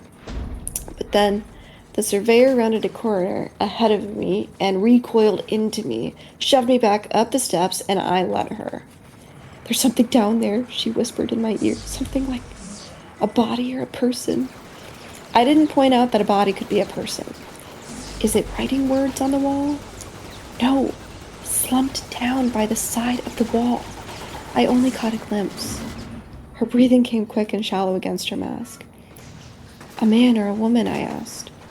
"I thought it was a person," she said, ignoring my question. "I thought it was a person. I thought it was." Bodies were one thing. No amount of training could prepare you for encountering a monster. But we could not climb back out of the tower without first investigating this new mystery. We could not. I grabbed her by the shoulders, made her look at me. "You said it's like a person sitting down against the side of the wall. That's not whatever we've been tracking. This has to do with the other boot print. You know that. We can risk taking a look at whatever this is, and then we'll go back up. This is as far as we go, no matter what we find. Promise." The surveyor nodded. The idea of this being the extent of it, of not going farther down, was enough to steady her. "Just get through this last thing, and you'll see the sunlight soon." So we started back down. The steps seemed particularly slippery now, even though it might have been our jitters, and we walked slowly, using the blank slate of the right wall to keep our balance. The tower was silent, holding its breath. Its heartbeat suddenly slow and far more distant than before, or perhaps I could only hear the blood rushing through my head. Turning the corner, I saw the figure and shone my helmet light on it. If I'd hesitated a second longer, I never would have had the nerve. It was the body of the anthropologist, slumped against the left-hand wall, her hands in her lap, her head down as if in prayer, something green spilling out from her mouth. Her clothing seemed oddly fuzzy, indistinct. A faint golden glow arose from her body, almost imperceptible. I imagined the surveyor could not see it at all. In no scenario could I imagine the anthropologist alive. All I could think was, the psychologist lied to us. And suddenly, the pressure of her presence far above, guarding the entrance, was pressing down on me in an intolerable way. I put out a palm to the surveyor, indicating that she should stay where she was, behind me, and I stepped forward, light pointed down into the darkness. I walked past the body far enough to confirm the stairs below were empty, then hurried back up. "Keep watch while I take a look at the body," I said. I didn't tell her I had sensed a faint echo and suggestion of something much farther below, moving slowly. "It is a body," the surveyor said. Perhaps she had expected something far stranger. Perhaps she thought the figure was just sleeping. "It's the anthropologist," I said, and saw that information register in the tensing of her shoulders. Without another word, she brushed past me to take up a position just beyond the body, assault rifle aimed into the darkness. Gently, I knelt beside the anthropologist. There wasn't much left of her face, and odd burn marks were all over the remaining skin, spilling out from her broken jaw, which looked as though someone had wrenched it open in a single act of brutality, was a torrent of green ash that sat on her chest in a mound. Her hands, palms up in her lap, had no skin left on them, only a kind of gauzy filament and more burn marks. Her legs seemed fused together and half melted, one boot missing and one flung against the wall. Strewn around the anthropologist were some of the same sample tubes I had brought with me. Her black box, crushed, lay several feet from her body. "What happened to her?" the surveyor whispered. She kept taking quick, nervous glances back at me as she stood guard, almost as if whatever had happened wasn't over, as if she'd expected the anthropologist to come back to horrifying life.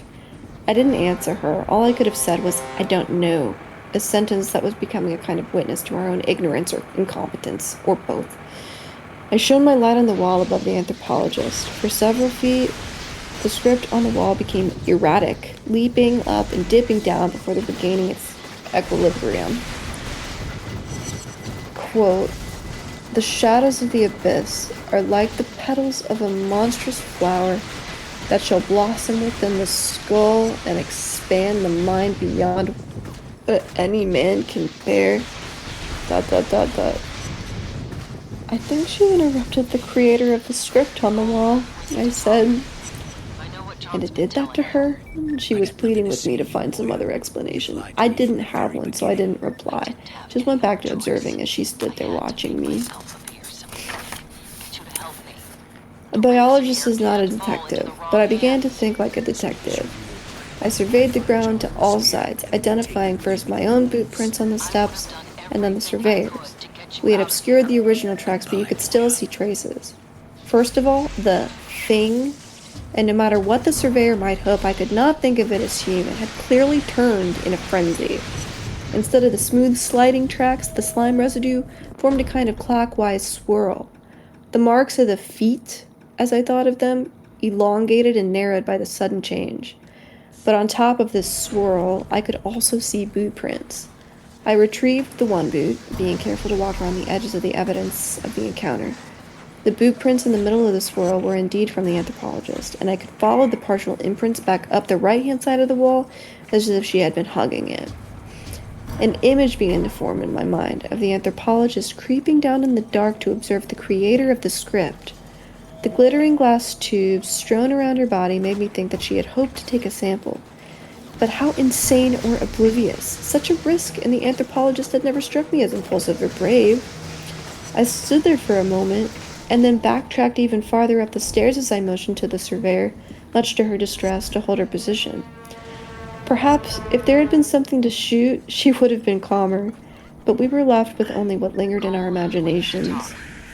Another dozen steps up, right where you could still have a slit of a view of the dead anthropologist, I found 2 sets of boot prints, facing each other. One set belonged to the anthropologist. The other was neither mine nor the surveyor's. Something clicked into place, and I could see it all in my head. In the middle of the night, the psychologist had woken the anthropologist, put her under hypnosis, and together they had come to the tower and climbed down this far. At this point, the psychologist had given the anthropologist an order under hypnosis, one that she probably knew was suicidal, and the anthropologist had walked right up to the thing that was writing the words on the wall and tried to take a sample, and died trying, probably in agony. The psychologist had then fled. Certainly as I walked back down, I could find no trace of her boot prints below that point. Was it pity or empathy that I felt for the anthropologist? Weak, trapped, no choice. The surveyor waited for me, anxious. What did you find? Another person was here with the anthropologist, I told the surveyor in my theory. But why would the psychologist do that? She asked me. We were going to all come down here in the morning anyway. And I felt as if I were observing the surveyor from 1,000 miles away. I have an idea, I said. She's been hypnotizing all of us, and not just to give us peace of mind. Perhaps this expedition had a different purpose than what we were told. Hypnotism. And she said the word like it was meaningless. How do you know that? How could you possibly know that? The surveyor seemed resentful of me or of the theory. I couldn't tell which, but I could understand why. Because somehow I have become impervious to it, I told her. She hypnotized you before we came down here today to make sure you would do your duty. I saw her do it. I wanted to confess to the surveyor, to tell her how I had become impervious, but believed that it would be a mistake. And you did nothing? If this is even true? At least she was considering the possibility of believing me. Perhaps some residue, some fuzziness from the episode had struck in her mind. I didn't want the psychologist to know that she couldn't hypnotize me. And I had wanted to come down here. The surveyor stood there for a moment, considering. Believe me, or don't believe me, I said, but believe this. When we go up there, we need to be ready for anything. We may need to restrain or kill the psychologist, because we don't know what she's planning. 52 seconds. Hell if I know. Why would she be planning anything? The surveyor asked. Was that disdain in her voice or just fear again? Because she must have different orders than the ones we got, he said, as if explaining to a child. When she did not reply, I took that as a sign that she was beginning to acclimate to the idea. I'll need to go first because she can't affect me. And you'll need to wear these. It might help you resist the hypnotic suggestion. I gave her my extra set of earplugs. She took them hesitantly. No, she said, we'll go up together. At the same time. That isn't wise, I said. I don't care what it is. You're not going up top without me. I'm not waiting there in the dark for you to fix everything. I thought about that for a moment and then said, fine, but if I see that she's starting to coerce you, I'll have to stop her. Or at least try. If you're right, the surveyor said, if you're telling the truth, I am. She ignored me and said, what about the body? Did that mean we were agreed? I hoped so, or maybe she would try to disarm me on the way up. Perhaps the psychologist had already prepared her in this regard. We leave the anthropologist here. We can't be weighed down, and we also don't know what contaminants we might bring with us. The surveyor nodded. At least she wasn't sentimental. There was nothing left of the anthropologist in that body, and we both knew it. I was trying very hard not to think of the anthropologist's last moments alive, of the terror she must have felt as she continued trying to perform a task that she had been willed to do by another, even though it meant her own death. What had she seen? What had she been looking at before it all went dark? Before we turned back, I took one of the glass tubes strewn around the anthropologist. It contained just a trace of a thick, flesh-like substance that gleamed darkly golden. Perhaps she had gotten a useful sample after all near the end. Oh my god, are they going up? I feel like something's gonna happen. Guys, are you still listening? I'm listening. Harry, are you still listening? Are you interested? I'm interested. Tara, we just got a super cool power. Look. Whoa. Yeah. That's like flame on, but like light on, you know? I'm basically controlling a lightning freaking on. thunderstorm. Harry's saying, I'm getting bits and pieces. Okay. Oh my god, they're going up. They're going up. They're going up. Yo, I'm fucking nervous. Someone's gonna die. Well, didn't one of them already die? Well, the anthropologist died, yes. Yeah. Harry says, I I've got hope. 4 different pieces of media happening all at once. You guys are Oh 2 my of them. god. Harry, you're media And that maxing. substation call.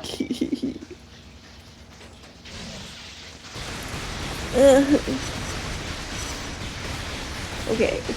We're going up.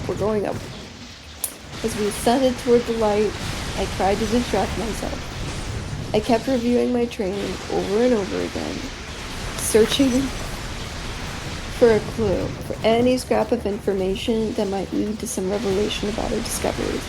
But I could find nothing. Could only wonder at my own gullibility in thinking that I had been told anything at all of use. Always the emphasis was on our own capabilities and knowledge base.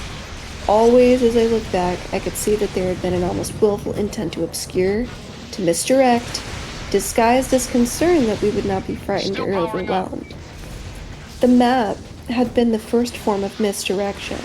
For what was a map but a way of emphasizing some things and making other things invisible? Always we were directed to the map, to memorizing the details on the map. Our instructor, who remained nameless to us, drilled us for 6 long months on the position of the lighthouse relative to the base camp, the number of miles from one ruined patch of houses to another, the number of miles of coastline we would be expected to explore, almost always in the context of the lighthouse, not base camp. We became so comfortable with that map, with the dimensions of it, and the thought of what it contained, that it stopped us from asking why, or even what.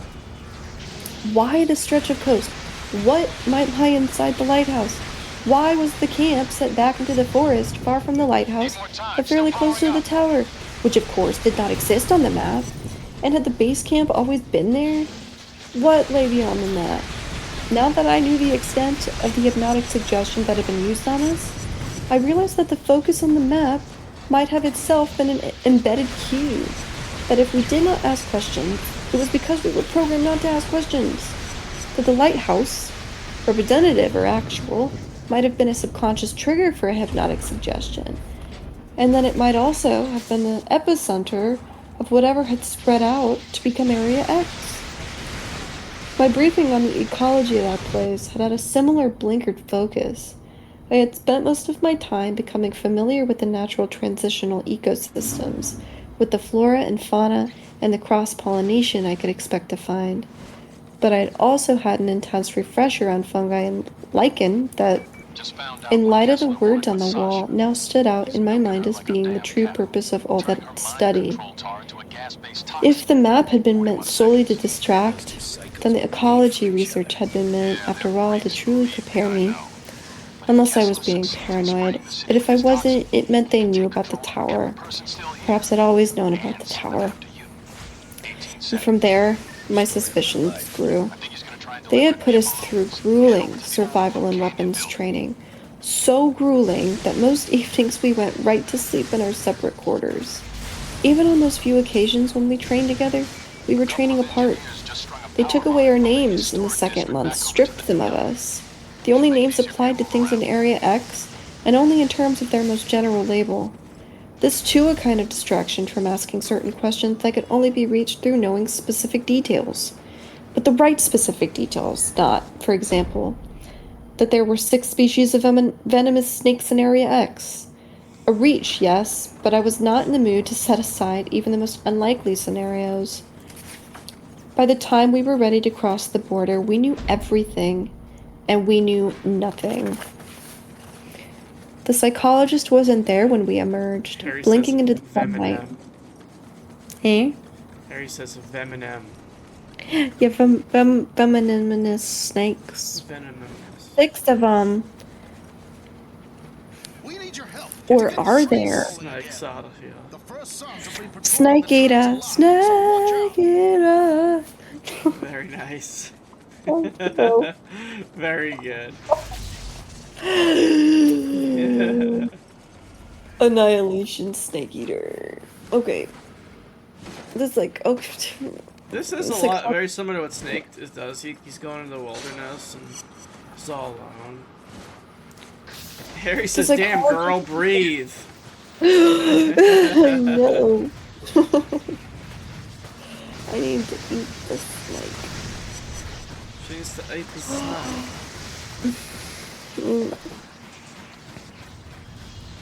The psychologist's not there. Where's the psychologist? I don't know. She's fucking scary. Where did she go? I don't know. She's hiding in the bushes somewhere. She's like gonna murder me or something. Or something. Or something.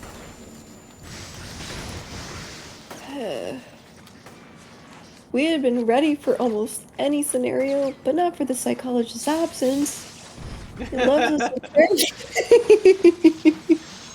Anything but that. It left us adrift for a while, afloat in that ordinary day. The sky is so brightly blue. The stand of trees casting long shadows. I took out my earplugs and found I couldn't hear the beating of the tower's heartbeat at all. How what we had seen below could coexist with the mundane was baffling. It was as if we had come up too fast from a deep-sea dive, but it was the memories of the creatures we had seen that had given us the bends. We just kept searching the environs for the psychologist, certain she was hiding, and half hoping we would find her. Because surely she had an explanation. It was, after a time, pathological to keep searching the same area around the tower. But for almost an hour we could not find a way to stop. Finally, I could not deny the truth. "She's gone," I said. "Maybe she's back at the basement," the surveyor said. "Would you agree that her absence is a sign of guilt?" I asked. The surveyor spat into the grass, regarded me closely. "No, I would not. Maybe something happened to her. Maybe she needed to go back to the camp." "You saw the footprints. You saw the body." You saw the footprints. "You saw the footprints, please. You saw, you saw the body, please." She motioned with her rifle. Zone X or whatever. Area X. Area X. Let's just get back to base camp. I couldn't read her at all. I didn't know if she was turning on me or just cautious. Coming up above this poor woman. She doesn't know shit.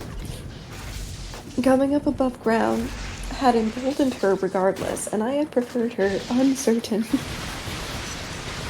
But back at base camp, some of her resolve crumbled again.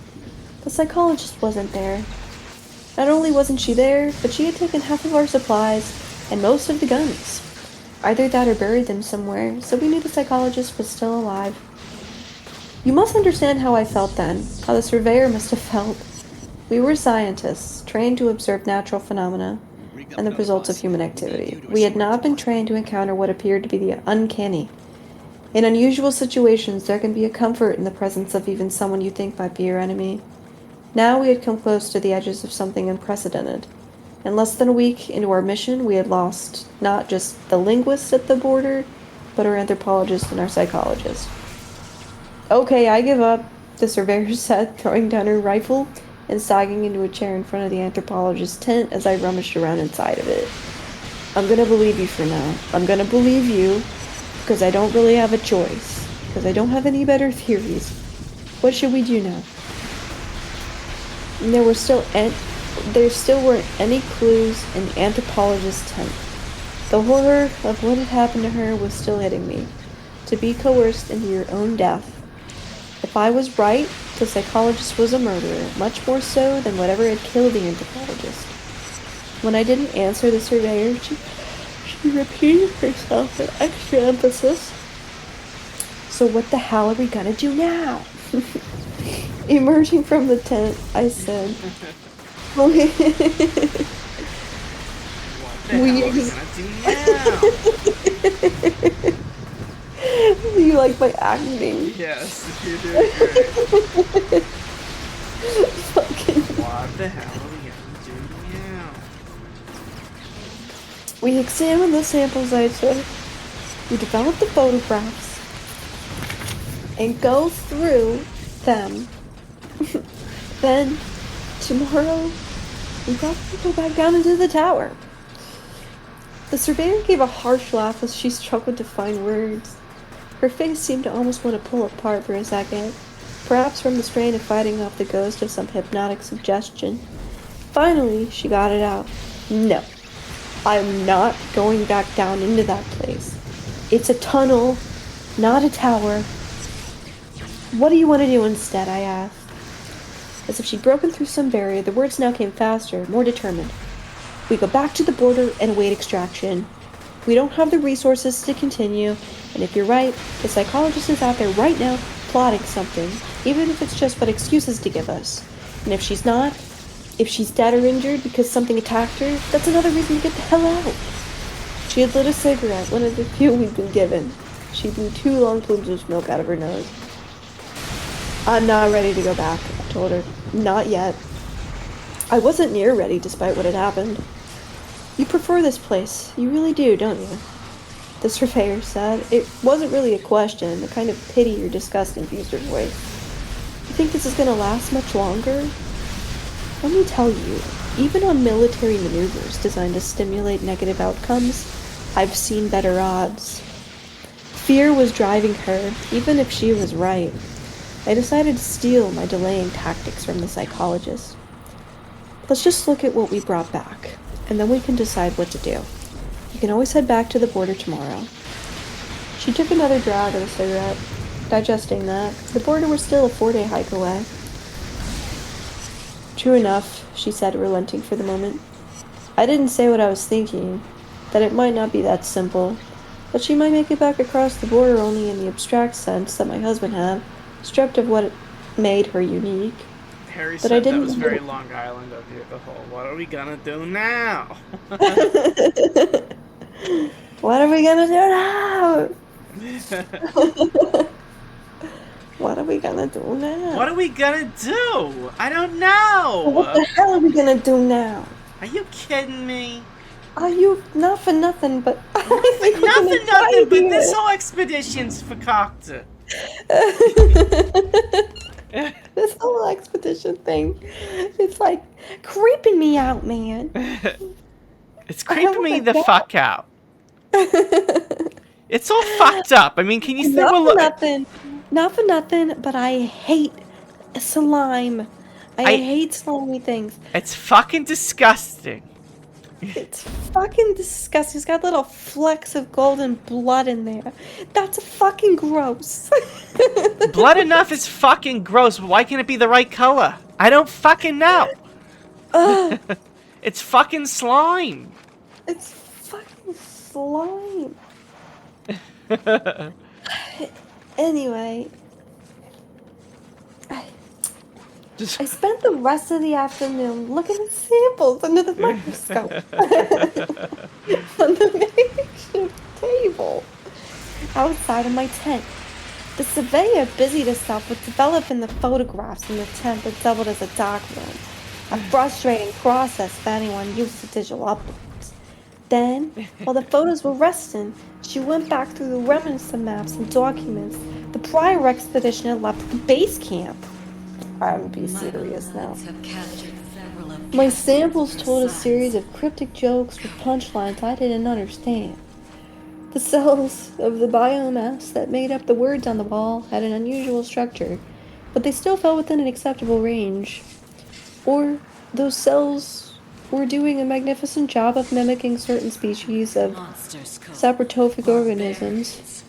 I made a mental note to take a sample of the wall from behind the words. I had no idea how deeply the filaments had taken root, or if there were nodes beneath, and those filaments were only sentinels. The tissue sample from the hand-shaped creature resisted any interpretation, and that was strange, but told me nothing. But which I mean I found no cells in the sample, just a solid amber surface with air bubbles in it. At the time, I interpreted this as a contaminated sample, or evidence that this organism decomposed quickly. Another thought came to me too late to test, that, having absorbed the organism's spores, I was causing a reaction in that sample. I didn't have the medical facilities to run the kinds of diagnostics that might have revealed any further changes to my body or mind since the encounter. Then there was the sample from the anthropologist's vial. Ooh. Curious about this. I had left it for the obvious reasons. I had the surveyor take a section, put it on the slide, and write down what she saw through the microscope. Why? She asked. Why did you need me to do this? I hesitated. Hypothetically, there could be contamination. Such a hard face, jaw tight. Hypothetically, why would you be any more or less contaminated than me? I shrugged.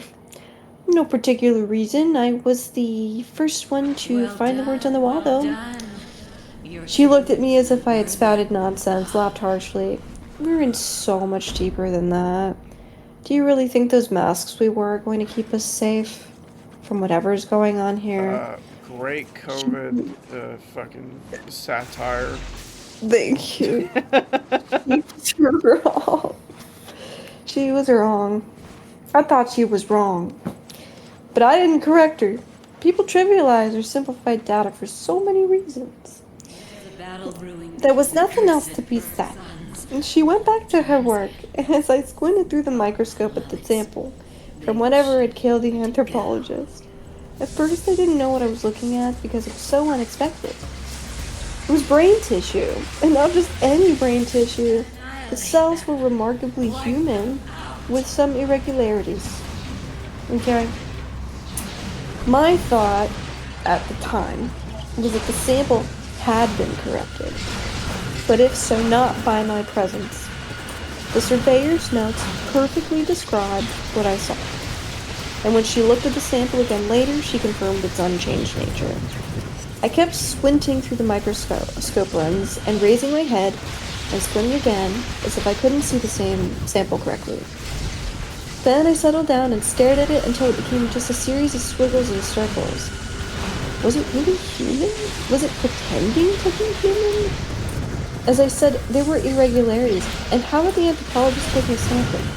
Just walked up to the thing with an ice cream scoop and asked, "Can I take a biopsy of your brain?" No, the sample had to come from the margins, from the exterior, which meant it couldn't be brain tissue, which meant it was definitely not human. I felt unmoored, drifting once again, and then the surveyor strode over and threw the developed photographs down on my table. Useless, she said. Every photograph of the words on the wall was a riot of luminous, out-of-focus color. Every photograph of anything other than the words had come out as pure darkness. The few in-between photos were also out of focus. I knew this was probably because of the slow, steady breathing of the walls, which might also have been giving off some kind of heat or other agent of distortion. A thought that made me realize I had not taken a sample of the walls. I had recognized the words were organisms. I had known the walls were too, but my brain had still registered walls as inert, part of a structure. Why sample them? I know, the surveyor said, misunderstanding my cursing. Any luck with the samples? No luck at all, I said, still staring at the photographs. Anything in the maps and papers? The surveyor snorted.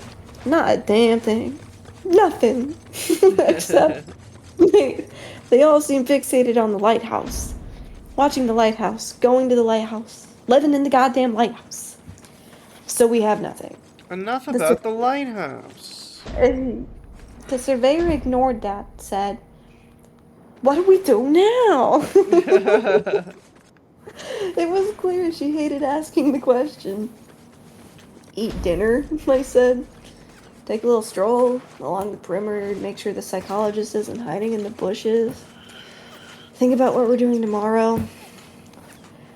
I'll tell you one thing we're not doing tomorrow. We're not going back into that tunnel. Tower. She glared at me. There was no point in arguing with her. At dusk, the familiar moaning came to us from across the salt marsh flats as we ate our dinner around the campfire. What do you think of the moaning? I don't know. I think maybe it's the tower. I don't know. Or the creature in the tower? I'm not sure. I'm uncertain. Just like everything in this goddamn book. Oh! Harry says, "Tara, that was a good moaning impression." I've been moaning this whole time. I'm the moan. What a twist. You. I keep kidding, and they're like, actually, I noticed that I turned around and I saw a giant hand holding the back of the paperback. Of an Annihilation. What? And a girl moaning loudly Oh my god. into Area X. Oh my god, and that woman was me. Harry Crazy. says you sound just like a creature in a tower.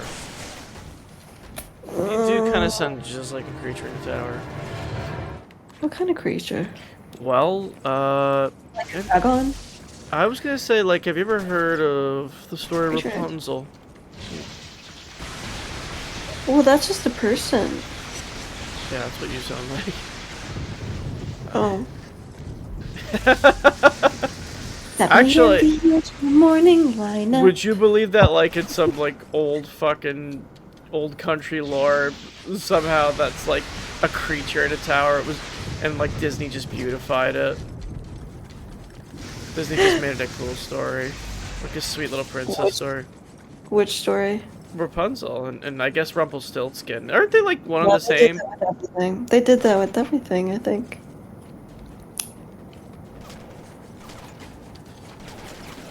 You're right. I'm struggling with this fucking mission. I want to see how much longer in the chapter. Okay! My goodness. Sorry. Oh my god. Okay, there's like 6 pages left. Oh lord. I ain't going back in that tower. Oh no, oh no. That is not my job. The food tasted so good. I'm like losing my shit now. Hold on. I'm reading this. I'm losing my shit. I feel like I'm Area X. And I did not know why. I gobbled it up, had seconds, while the surveyor, baffled, just stared at me. We had little or nothing to say to each other. Talking would have meant planning. And nothing I wanted to plan would please her. The wind picked up and it began to rain. I saw each drop fall as a perfect faceted liquid diamond, reflecting light even in the gloom. And I could smell the sea, and picture the roiling waves. The wind was like something alive. It entered every pore of me, and it too had a smell, carrying with it the earthiness of the marsh.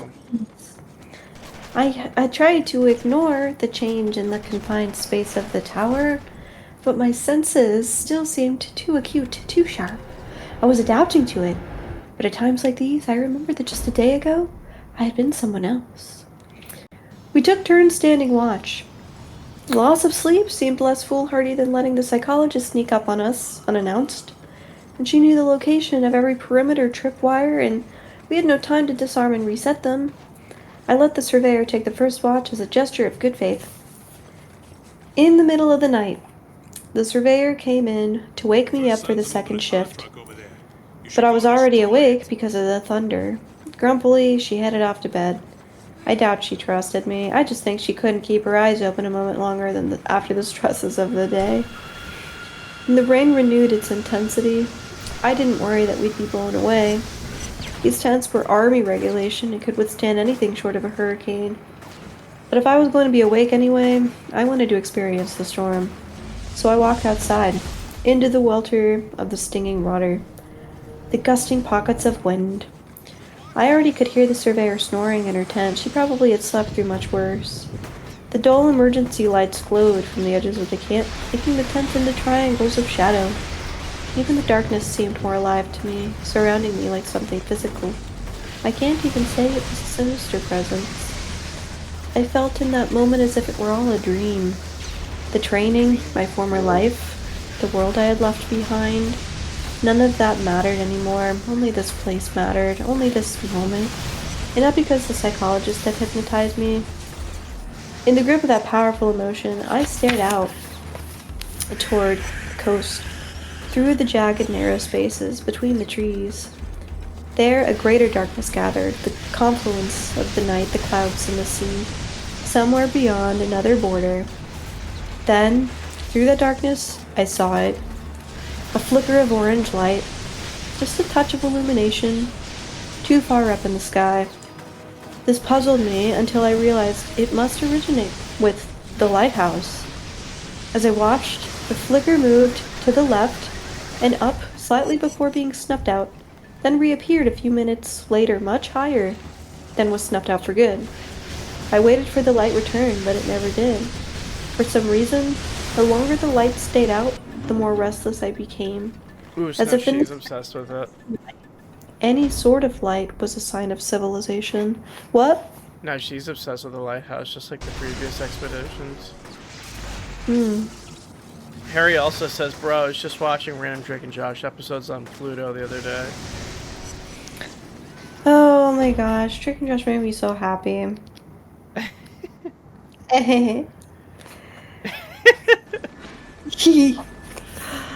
Sorry, I'm so loopy right now. No, it's okay. She tee. Dino, blow your horn. Wow. Remember the baby episode? No. I think that was like the second episode. Maybe it was the first episode, actually. It could have been the pilot. What, they watched Drake the and Josh- baby? Yeah, Drake and Josh had to, like, watch the baby. A baby. Was it baby Megan? No, it was a family friend's baby or something. Oh. And they, like, somehow got the baby stuck in the gutter or something. Genius. It's pure genius. Yeah. So Josh sang Dynamo, Dynamo. Yeah, Drake had his guitar and he was like playing music, and it was like the only thing that would like make the baby stop crying or something. What's that song? Yeah, because there was like a book, like a playaway book that the baby liked, and it was that song. Oh, it's a song. Hassan. Hassan's getting swatted. Stay away from what you said, I told you. Stay away from what you said, I told you. He's getting swatted. They fucking kill him. It's fucked up what they did to him. They fucking kill Hassan. So that's the last Hassan broadcast. Actually, I don't remember if they like have him like black bagged later. Harry says, by baby, do you mean baby goat? Bah. No, I mean baby.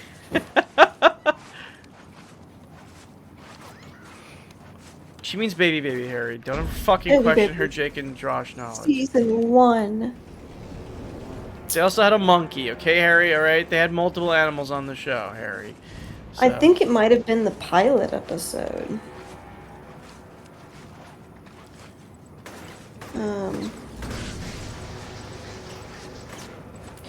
I remember I owned those episodes on iTunes.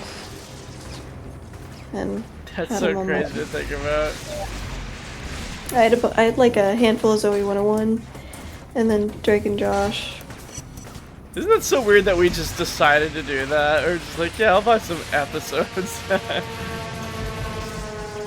No, I Harry's- loved it. I Yeah. loved having fucking episodes in my freaking pocket. Wow. My iPod. On a screen this big, are you kidding me? I know. I wish I could watch full episodes on a tiny little screen that big. Harry says, I remember the baby goat that Megan got or bought, and for some reason Drake and Josh had to keep it a secret from her. That one I don't remember as well. Yeah, Harry, you made that up, bro. Harry, I'm sorry, but you made that shit up.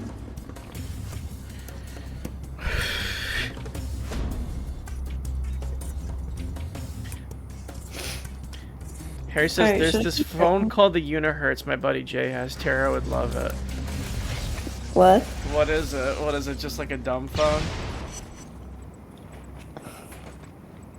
That's a real thing. Don't laugh. Am I being made fun of? No, you're not being made fun of. What? Yeah, well, tell us, Harry. Is Tara being made fun of? I don't know. I can't tell.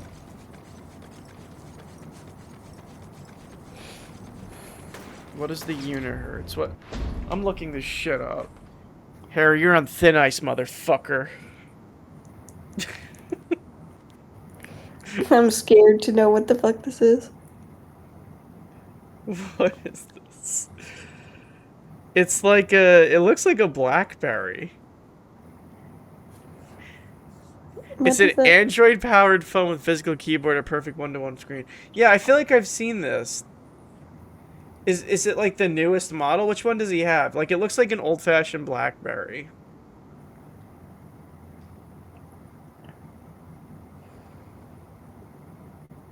I've seen this as well. I've never seen someone buy these things, so I always give credit to people who do. He got the Unihertz 2 when it came out. Let's see that. So this is the one, Tara.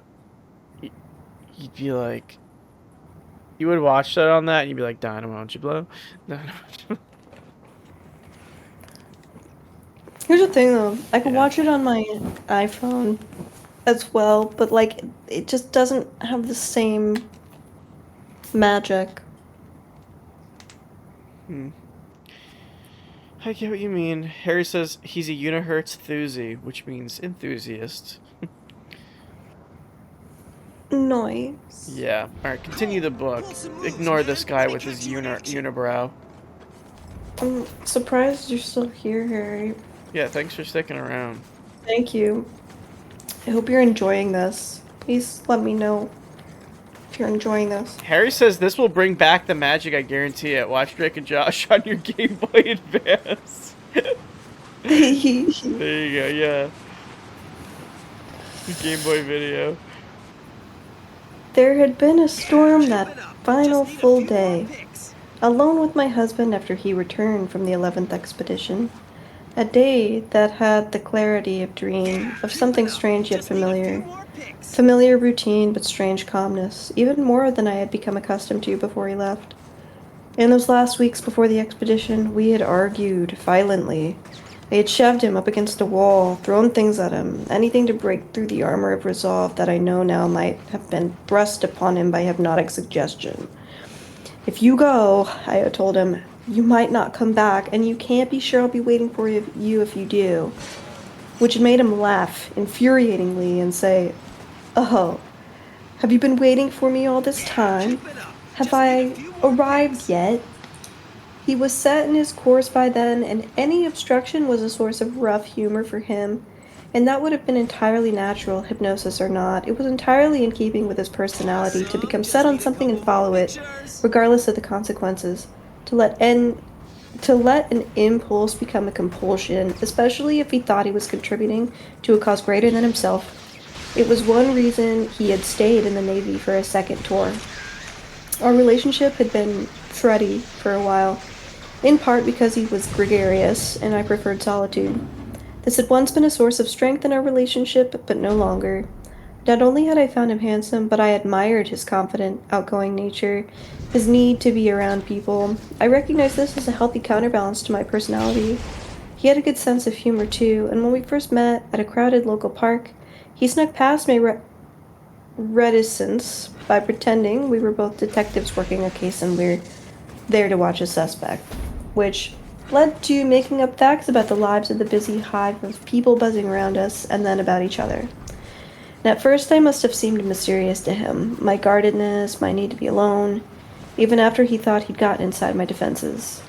Either I was a puzzle to be solved, or he just thought that once he got to know me better, he could still break through to some other place, some core where another person lived inside me. During one of our fights, he admitted as much, tried to make his volunteering for the expedition a sign of how much I had pushed him away, before taking it back later, ashamed. I told him point blank, so there would be no mistake. This person he wanted to know better did not exist. I was who I seemed to be from the outside, and that would never change. Early in our relationship, I had told my husband about the swimming pool as we lay in bed, something we did a lot of back then. He had been captivated, possibly even thinking there were more interesting revelations to come. He had pushed aside the parts that spoke of an isolated childhood to focus entirely on the pool itself. I would have sailed boats on it. Captained by old Flopper, no doubt, I replied, and everything would have been happy and wonderful. No, because I would have found you surly and willful and grim. Fairly grim. I would have found you frivolous and wished really hard for the turtles to scuttle your boat. If they did, I would just have rebuilt it even better and told everyone about the grim kid who talked to frogs. I had never talked to frogs. I despised anthropomorphizing animals. Thanks for noticing that, by the way, Harry. Harry noticed that I was really struggling to watch TV. It was very annoying. In the game? Yeah. I literally kept getting zapped. Harry says, by the way, I'm glad that I got to catch an inFAMOUS stream. I've been yearning to play a PS3 game recently. This is filling a need while I complete GTA 4, or try anyway. Well, glad you can be here. Sorry, Tara, continue. Okay. So, blah, blah, blah, blah, blah, blah. Oh, I would have liked you despite that, he said. Blah, blah, blah. You would have fascinated me, and I would have followed you anywhere, without hesitation. So we fit back then in our odd way. We clicked by being opposites, and we took pride in the idea that this made us strong. We reveled in this construct so much for so long that it was a wave that did not break until after we were married, and then it destroyed us over time in depressingly familiar ways. But none of this, the good or the bad, mattered when he returned from the expedition. I had no questions, did not bring up any of our past arguments. I knew when I woke up beside him that morning after his return that our time together was already running out. I made him breakfast, while outside the rain beat down, lightning cracking nearby. We sat at the kitchen table, which had a view through the sliding glass doors of the backyard, and had an excruciatingly polite conversation over eggs and bacon. He admired the gray shape of the new bird feeder I had put in, and the water feature that now rippled with raindrops. I asked him if he had gotten enough sleep and how he felt. I even asked again questions from the night before, like whether the journey back had been tough. No, he said, effortless, flashing an imitation of his old infuriating smile. How long did it take? I asked. No time at all. I couldn't read his expression, but in its blankness I sensed something mournful, something left inside that wanted to communicate but couldn't. My husband had never been mournful or melancholy as long as I had known him, and this frightened me a little. He asked me how my research was going, and I told him about some of the new developments. At the time, I worked for a company devoted to the creation of natural products that broke down plastics and other non-biodegradable substances. It was boring, and before that, I had been out in the field, taking advantage of various research grants. Before that, I had been a radical environmentalist, participating in protests and employed by a nonprofit to call potential donors on the phone. And your work? I asked, tentative, not sure how much more circling I could do, ready at a moment's notice to dart away from the mystery. Oh, you know, he said, as if he'd only been away a few weeks, as if I were a colleague. Not his lover, his wife. You know, same as always, nothing really new. He drank deeply from his orange juice, really drank to savor it so that for a minute or two nothing existed in the house but his enjoyment. Then he casually asked about other improvements around the house. After breakfast, we sat out on the porch, watching the sheets of rain, the puddles collecting in the herb garden, and we read for a while. Then went back inside and made love. It was a kind of repetitive trance-like fucking, comfortable only because the weather cocooned us. If I had been pretending up until that point, I couldn't fool myself any longer than my husband was entirely present. Then it was lunch, and then television. I found a rerun of Two-Man Sailing Race for him, and more banal talk. He asked about some of his friends, but I had no answers. I never saw them. They'd never really been my friends. I didn't cultivate friends, I just inherited them from my husband. We tried to play a board game and laughed at some of the sillier questions. And then weird gaps in his knowledge became apparent, and we stopped. A kind of silence settling over us. He read the paper and caught up on his favorite magazines, watched the news, or perhaps he only pretended to do those things. And when the rain stopped, I woke up from a brief nap on the couch to find him gone from beside me. I tried not to panic when I checked every room and couldn't find him anywhere. I went outside and eventually found him around the side of the house. He was standing in front of the boat he had bought a few years back, which we could never fit in the garage. It was just a cruiser, about 20 feet long, but he loved it. As I came and curled my arm around his, he had a puzzled, almost forlorn look on his face, as if he could remember that the boat was important to him, but not why. He didn't acknowledge my presence, kept staring at the boat with a growing blank intensity. I could feel him trying to recall something important. I just didn't realize until much later that it had to do with me. That he could have told me something vital then there, if he could only have recalled what. So he just stood there, and although I could feel the heat and weight of him beside me, the steady sound of his breathing, we were living apart. After a while, I couldn't take it. The sheer directionless anonymity of his distress, his silence. I let him back inside. He didn't stop me. He didn't protest. He didn't try to look back over his shoulder at the boat. I think that's when I made my decision. If he had only looked back, if he had just resisted me even for a moment, it might have been different. At dinner, as he was finishing, they came for him in 4 or 5 unmarked cars and a surveillance van. They did not come in rough or shouting, with handcuffs and weapons on display. Instead, they approached him with respect, one might almost say fear, the kind of watchful gentleness you might display if about to handle an unexploded bomb. He went without protest, and I let them take the stranger from my house. I couldn't have stopped them, but I also didn't want to. The last few hours I had coexisted with him in a kind of rising panic, more and more convinced that whatever had happened to him in Area X had turned him into a shell, an automaton going through the motions. Someone I had never known. With every atypical act or word, he was driving me further from the memory of the person I had known, and despite everything that had happened, preserving that idea of him was important. That is why I called the special number he had left me for emergencies. I didn't know what to do with him, couldn't coexist with him any longer in this altered state. Seeing him leave, I felt mostly a sense of relief, to be honest, not guilt at betrayal. What else could I have done? As I have said, I visited him in the observation facility right up until the end. Even under hypnosis in those taped interviews, he had nothing new to say, really, unless it was kept from me. I remember mostly the repetitious sadness in his words. I am walking forever on the path from the border to base camp. It is taking a long time, and I know it will take even longer to get back. There is no one with me. I am all by myself. The trees are not trees, the birds are not birds, and I am not me, but just something that has been walking for a very long time. Near your location. 74 seconds. This was really the only thing I discovered in him after his return. A deep and unending solitude. Oh, do you need me to stop talking? No, you're good, you're good. Circling it, then figure out a way to As disable if he had been the granted a gift that he didn't know what to do with. A gift that was poison to him and eventually killed him. Without that ballast, But would it have killed me? 46 That was seconds. the question that crept into my mind, even as I stared into his eyes those last few times, willing myself to know his thoughts and failing. As I labored at my increasingly repetitive job in a sterile lab, I kept thinking about Area X, and how I would never know what it was like without going there. No one could really tell me, and no account could possibly be a substitute. So for several months after my husband died, I volunteered for an Area X expedition. A spouse of a former expedition member had never signed up before. I think they accepted me in part because they wanted to see if that connection might make a difference. I think they accepted me as an experiment, but then again, maybe from the start they expected me to sign up. By morning, it had stopped raining, and the sky was a searing blue, almost devoid of clouds.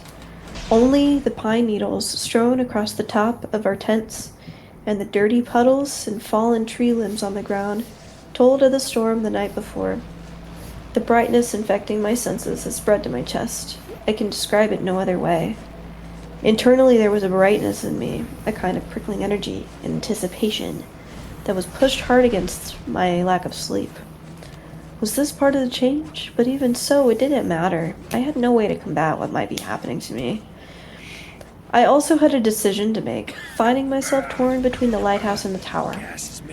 Some part of the brightness wanted to return to darkness at once, and the logic of this related to nerve, or lack of it. To plunge right back into the tower without thought, without planning, would be an act of faith, of sheer resolve or recklessness, with nothing else behind it. But now, I also knew that someone had been in the lighthouse the night before.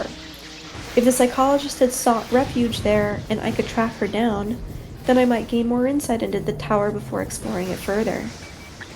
This seemed of increasing importance, more so than the night before, because the number of unknowns the tower represented had multiplied tenfold.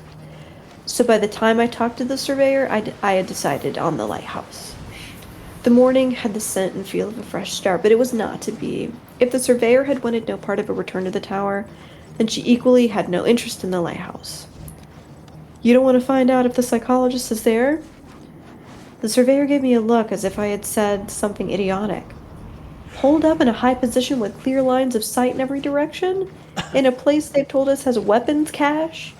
I'll take my chances here. I think if you were smart, you'd do the same.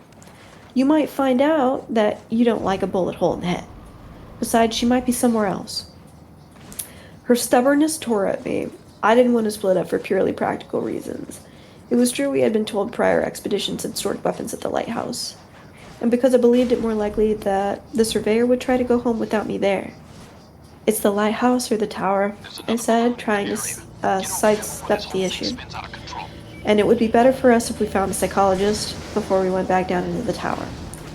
She saw whatever killed the anthropologist. She knows more than she's told us. The unspoken thought that perhaps if a day passed, or two, whatever lived in the tower, slowly making words on the wall, would have disappeared or gotten so far ahead of us we would never catch up. But that brought to mind a disturbing image of the tower as endless, with infinite levels descending into the earth. The surveyor folded her arms. You really don't get it, do you? This mission is over. Was she afraid? Did she just not like me enough to say yes? Whatever the reason, her opposition angered me, as did the smug look on her face. In the moment, I did something that I regret now. I said, "There's no reward in the risk of going back to the tower right now."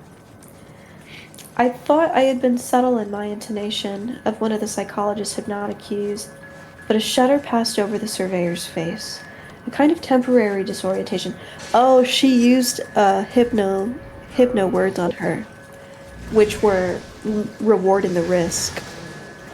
Those are the words that, like, she knew would have an effect on her. Ah, shit.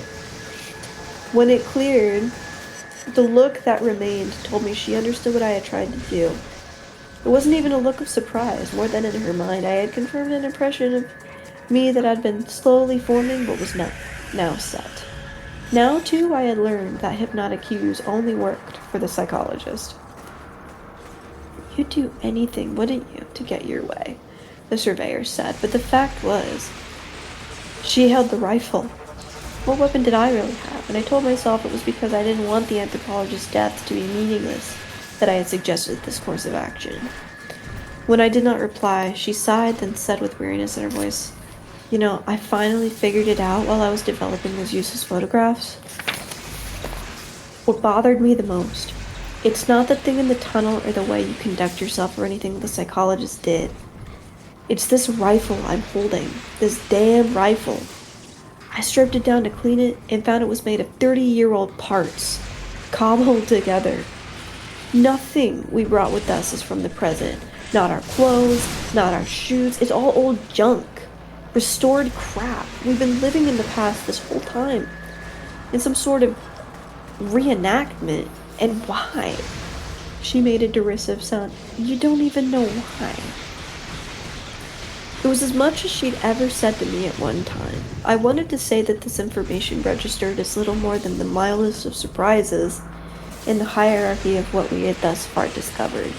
But I didn't. All I had left was to be succinct.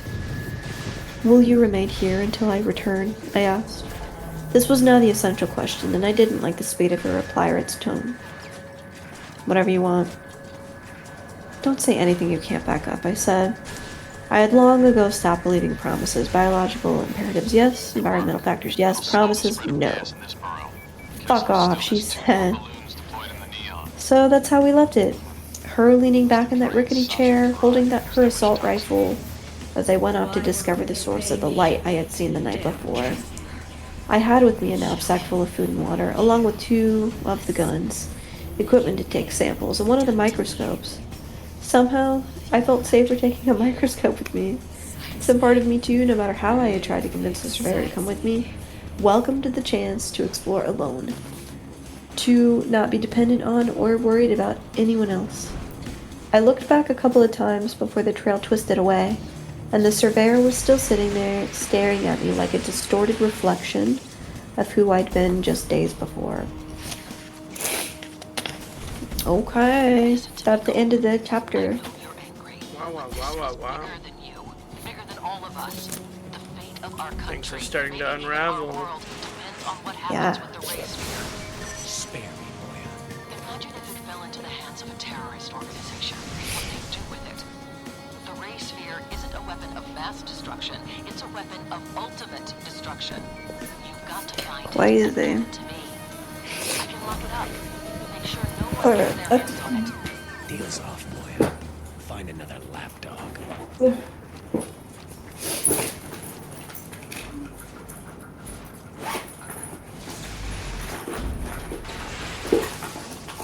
How's the game going? What's going on? Well, Kessler released balloons full of crazy gas into the city that are making people go violent and attack each other. Wow, Yeah. that's serious. And I gotta blow this shit up. Big style. Nice. Thanks.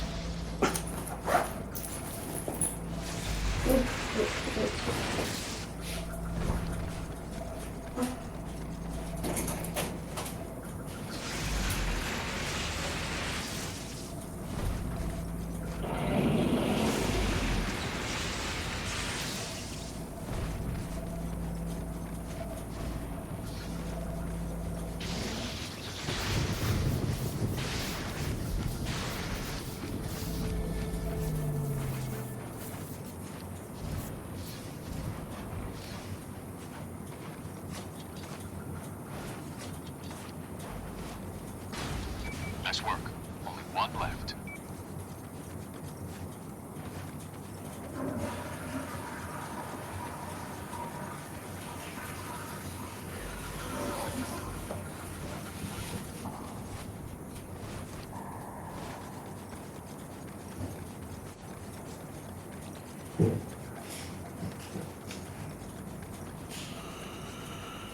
Yum yum yum yum.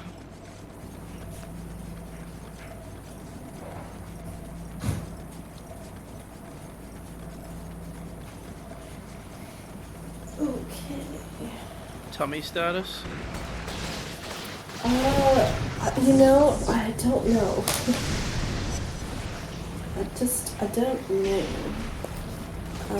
It's hard to tell because I'm cramping too, so Right. yeah, it's just a lot. It's what it's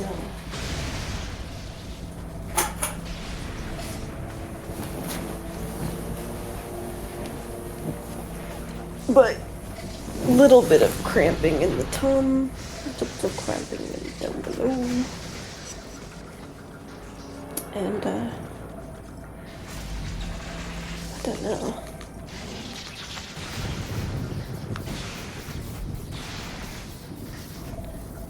Well, we just pay close attention to that. It's okay for today because today's the only day. But anything more and, well, you're grounded. Anything more, and I'm gonna have a freaking $100,000 medical Now I bill. managed to rig up an old police chopper with some surveillance gear.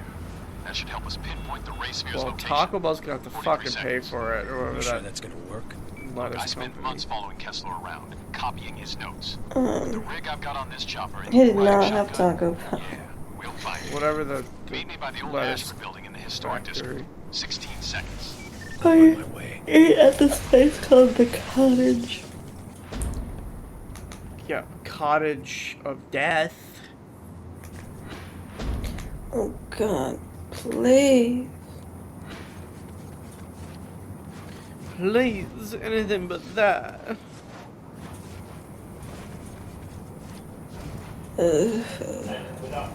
Oh God, oh God. It's your Lord. Please.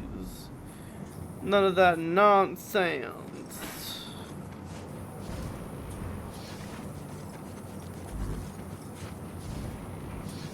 Harry says Taco Bell's the only place protecting you from the diarrhea parasite these days. What the hell did he mean by that? What do you mean they're protecting you? How is Taco Bell protecting us? Yeah, I want to know where the protection comes from, Harry.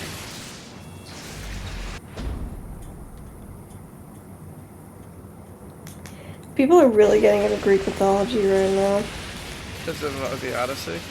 Yep. I'd love to hear it.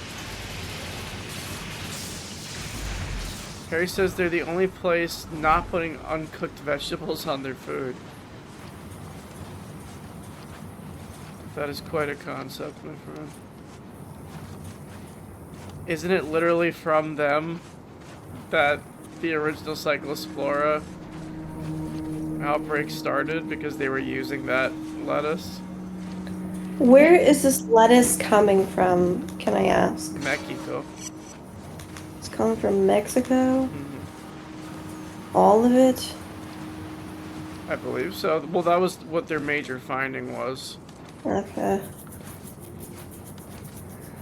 Well, we know an origin. We don't know like all of the origins, Harry, but 100% they found that a lot of the source was coming from one particular lettuce brand that was being cultivated. Is that the right word? In Mexico?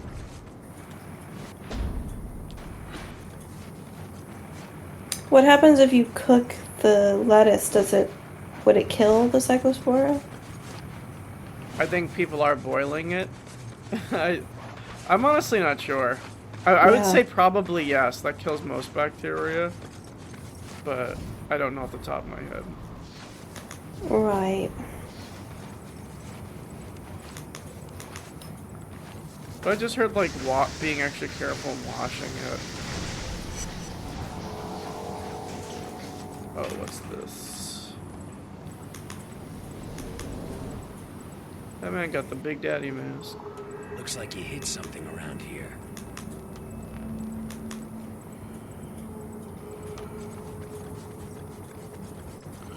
Harry says, my point is, Taco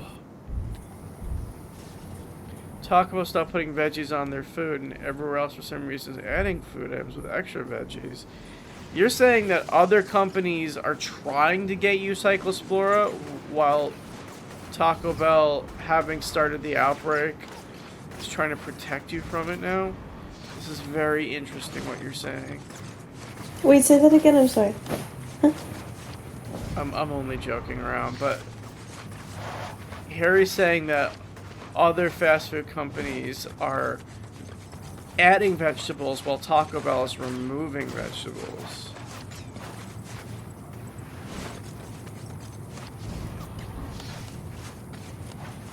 Interesting.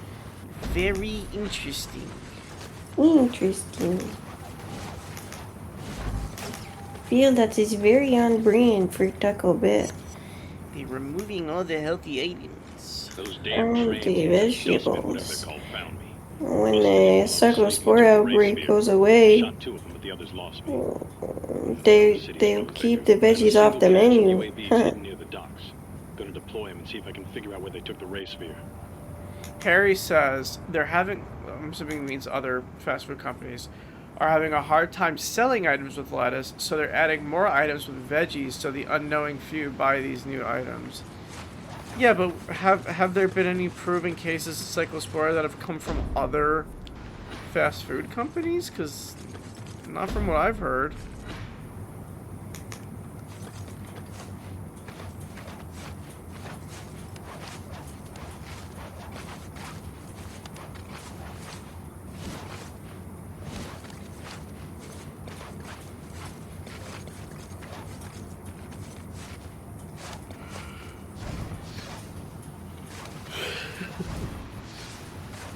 It's on the lettuce you buy at the store. It's never been just Taco Bell. Yes, I know that. I'm saying that that was where they had found it from.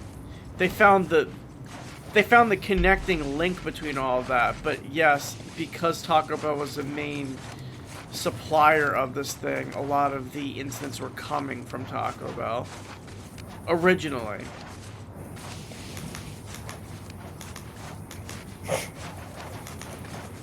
And I'm sure that their fucking health standards aren't that great. Let's be honest, LBH.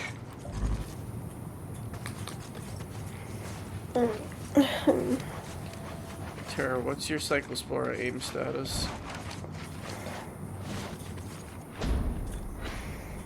I don't know. I do Okay, never way better mind. times though. Well, my aim status is not good. We're not good. Mine were great. Mine were not. Ow. I mean, if we want to go down that road, any fast food places off health. Yeah, no, I'm not arguing that point. I 100% don't believe that these places have, like, good health code. I feel like we just finished this game. We're so close. I know, I'm surprised that it's still going. Because I keep doing these stupid missions. Alright, let's skip these other fucking side missions. No, you don't have to. Do whatever you want. No, because I literally was just doing it because it was good background fodder for the reading. Oh, okay. But now that we've gotten the reading done.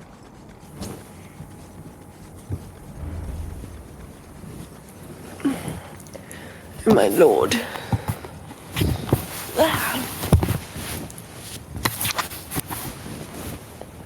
Harry says, I think it's unfair to pin Taco Bell's the only issue. How much they paying you, bro? How many Taco Bell coupons did they get in the mail for you?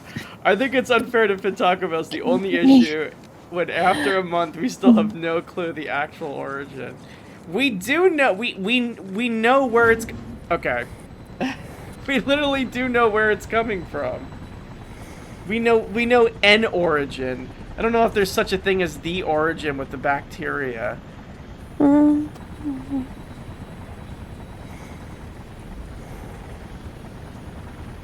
Yes, I'm not saying that we're not pinning Taco Bell as the fucking, like, ground zero of a fucking disease, but we could say that they're a supplier and they did not shut down their fucking supply lines soon enough. That's what you can blame Taco Bell for doing. But they have traced it to a... I did not pin Taco Bell. I said Taco Bell is the part of the reason why there is a big outbreak. In the same way that fucking lettuce company is part of the reason there's a big outbreak. Any company that's not doing their due diligence and cleaning off their product is culpable for this fucking outbreak. So yes, in a way, Taco Bell is part of that. Get on. Throw a generator in the back of the chopper. Should keep that platform charged. Are people saying that Taco Bell is giving people this too? Kessler's positioned Well, a yeah, robot that's how this jammer all on each started. island, and the damn things are cloaked. They mask the frequency emitted by the ray sphere, which is why no one can find it. The dishes Yeah, on I the bottom just started of the platform hearing about signify the this, like, jammers. As I find each recently, one, I'll lead to I its don't know. location.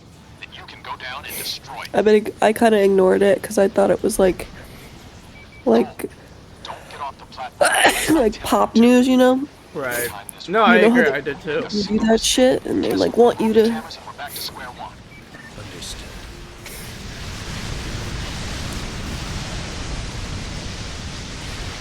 As I scan for each channel, we'll have to be pretty close to the ground. So be sure to watch our I backs. am the moaner. Once I have its location, we'll be able to speed up. Don't worry. I'll take care of anyone that crosses our path.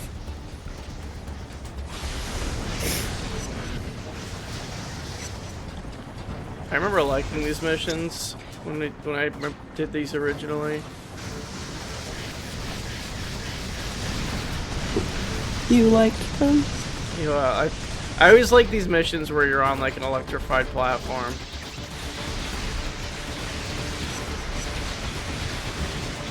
Flavor.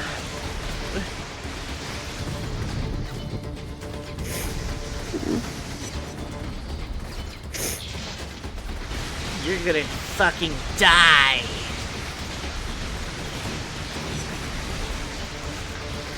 Harry says, anyway, I haven't eaten anything with any uncooked veggies in nearly a month. Because of Cyclosplora? Or just because that's just you being you?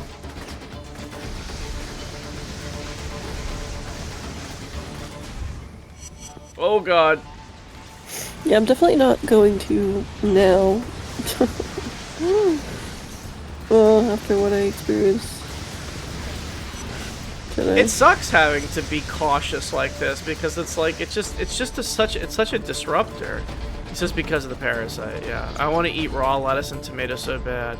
I don't want to risk it. I already unironically have a sensitive tummy.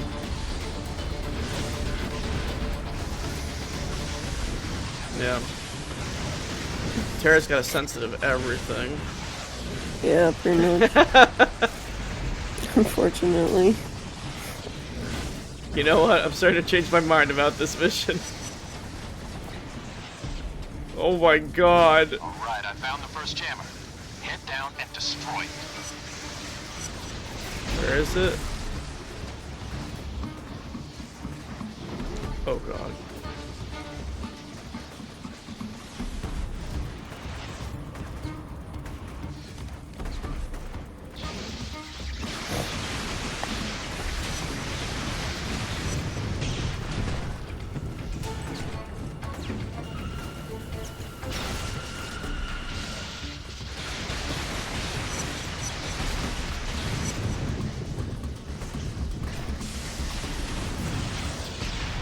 Oh my fucking god. Alright, I found the first jammer. Head down and destroy it. I've been saved mainly because I don't like lettuce that much. But no, honestly, most of the lettuce, or I would say most of the vegetables I eat are some garden grown, which I only throw my own poop into, so it's fine. Right? Terry's that good.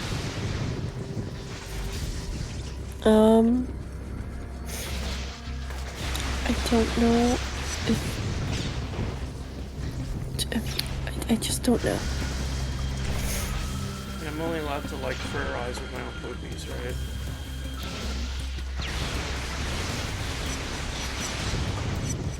I don't know, like, I guess it doesn't matter, like, what the shit? fuck? Oh my god. Alright, Like I found the first jammer. fertilizer? Head down and destroy it. You know, because it's shit. Fertilizer is poopy, but what if it's my poopy? The joke is that's what started all this. Fekies. Yeah, so true. Fekies was the start of all of this! It always comes back to this. It's true. Why? Why does it always come back to this? Fekies is a big fucking part of life. I hate to say it, but we're kind of surrounded by fekies in this world. We are. I try not to think about it, but you're right. That's all I could think about this morning. Yeah, me too. Sorry to bring you into it. You fucking brought me into a world.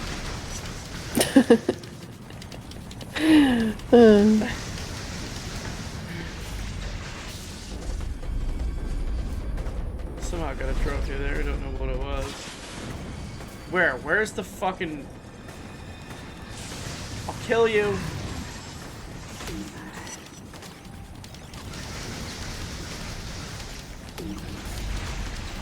Oh my god.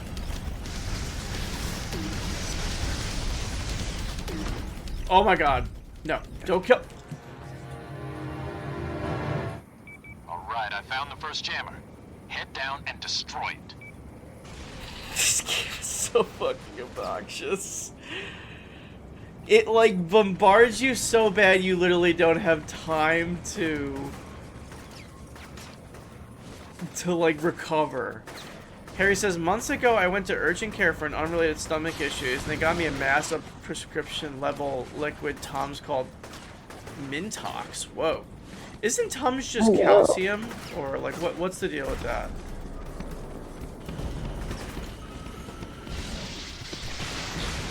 I don't know what Tums is, but they have like the regular strength and then they have like Tums Ultra, and I'm like, what makes it Ultra? Tums. And then same with the Pepto. They have like regular Pepto and they're like Ultra Pepto. I always get the Ultra of all this shit because I'm like, knock me out, I guess. I don't know. Like, if you give me the option, I'm gonna get the stronger one. Harry says, I know the Chewy Tums is just chalk. Yeah, I'm pretty sure that's just like calcium.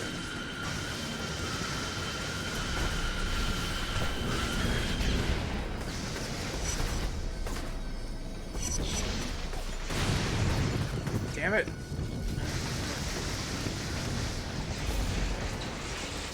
Alright, that's it. Karmic overload!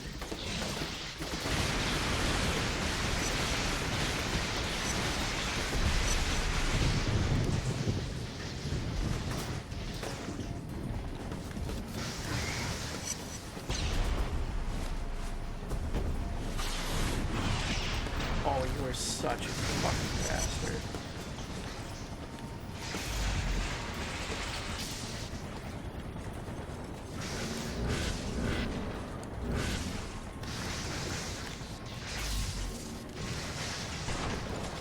You fucker.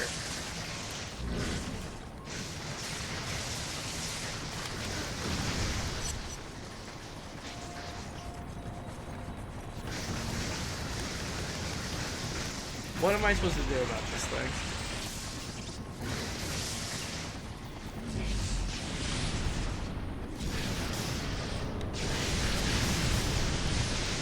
Wait, like legit, what am I supposed to do about this? What is it?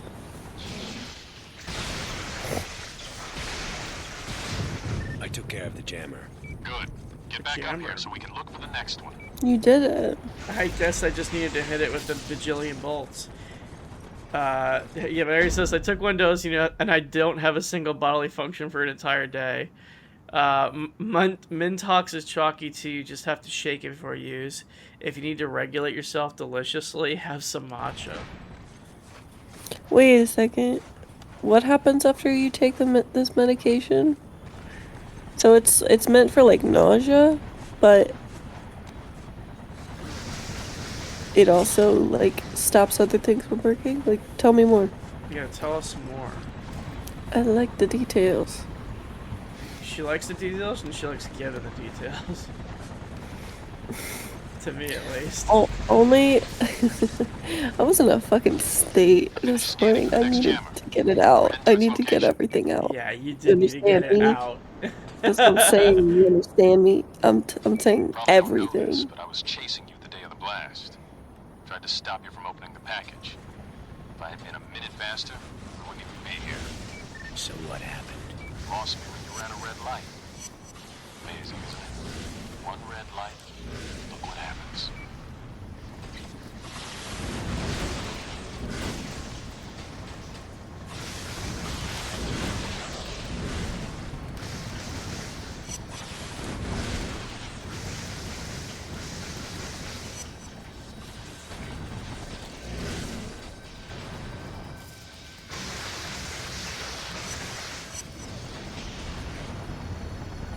Harry says, it's meant for uncontrollable and explosive diarrhea.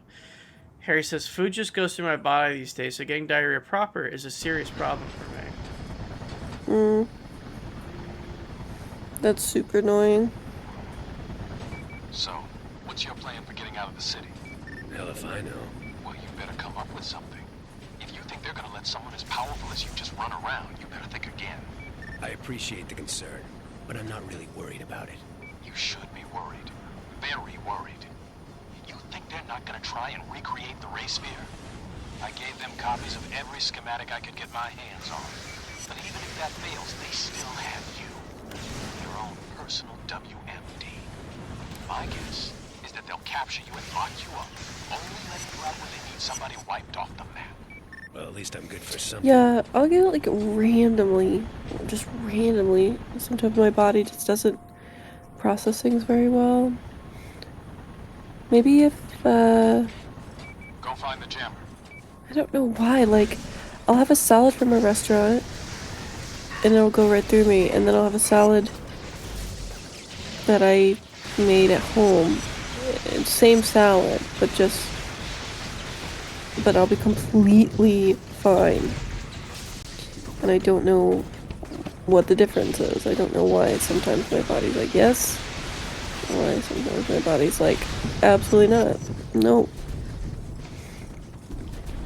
Harry says the brat diet is life. That's all caps, brat.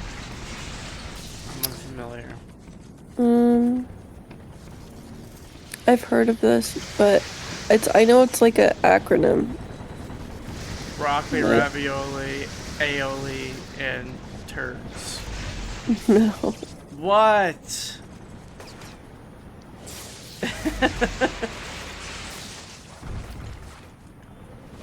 The difference is that restaurants across the board suck, and the healthiest way to eat is always at home. It's true, and I do see you posting your home-cooked meals in the server, so they always do look quite good, Harry. Compliments to les chefs.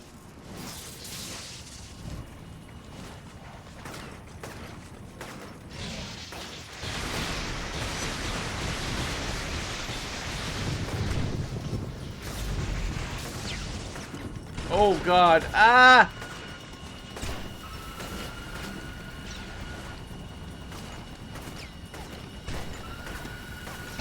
Oh my God! Somebody help me. Cool.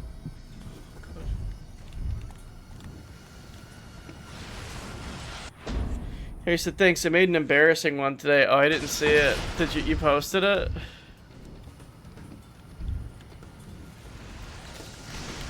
Fucker, I'm gonna kill you!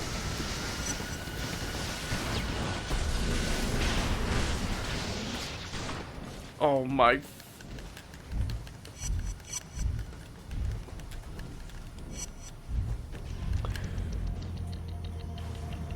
Damn it!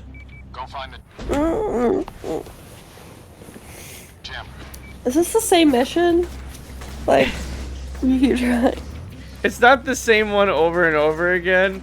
Harry says, nah, I just slow cooked eggs because I didn't feel like poaching them and I kind of regret it. There's no good way to do it. Why did you slow cook eggs? I'm afraid there's a right way to do eggs. You can slow cook it. You can cook an egg on low heat. There are reasons to do that if you want to make them like more liquidy. I don't know.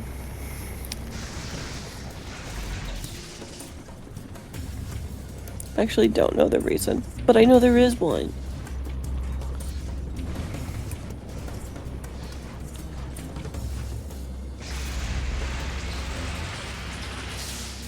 If you guys say so.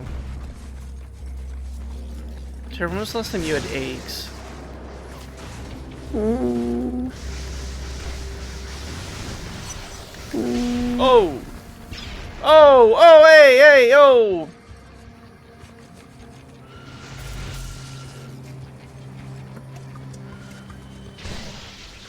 I don't know. A week ago? Maybe? I don't know.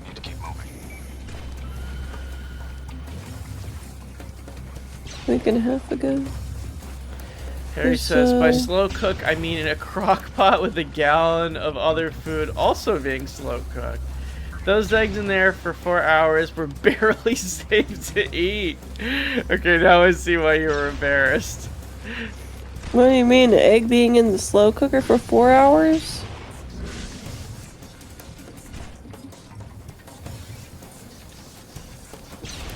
Yeah, you put the egg in the fucking slow cooker. You motherfucker.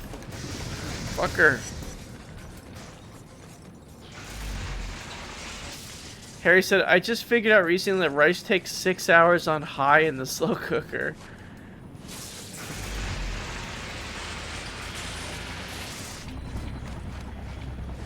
Harry, you're gonna slow cook your way into an early grave.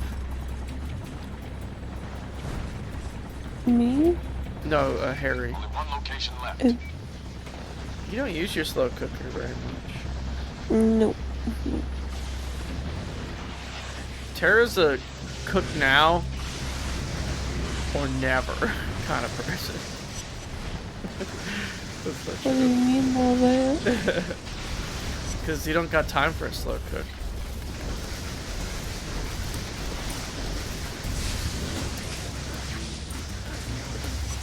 Harry says, I gotta write a cookbook. You can't trust Reddit for shit these days. No, you can't.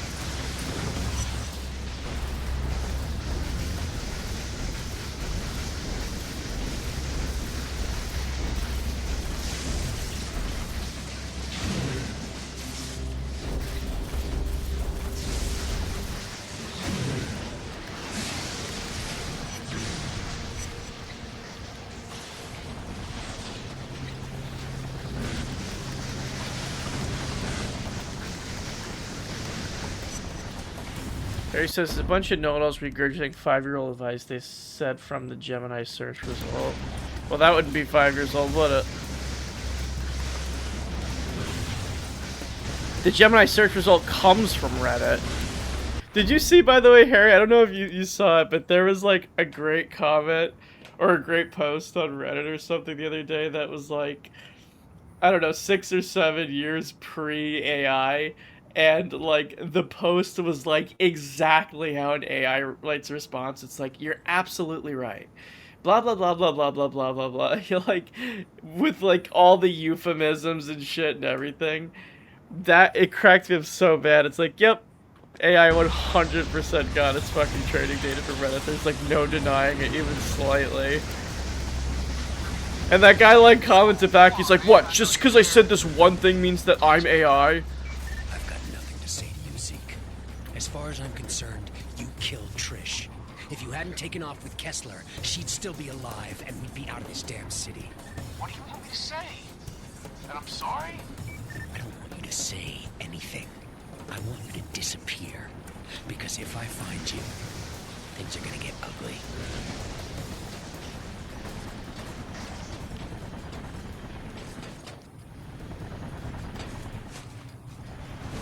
The last jammer is somewhere in the garage.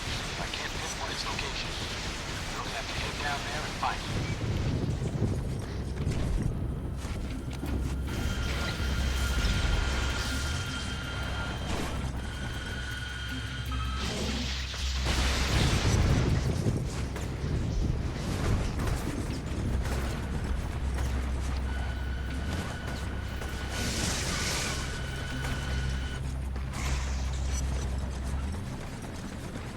Yeah, that post cracked me up so bad.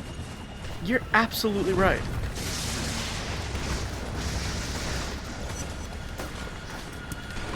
Oh my fucking god.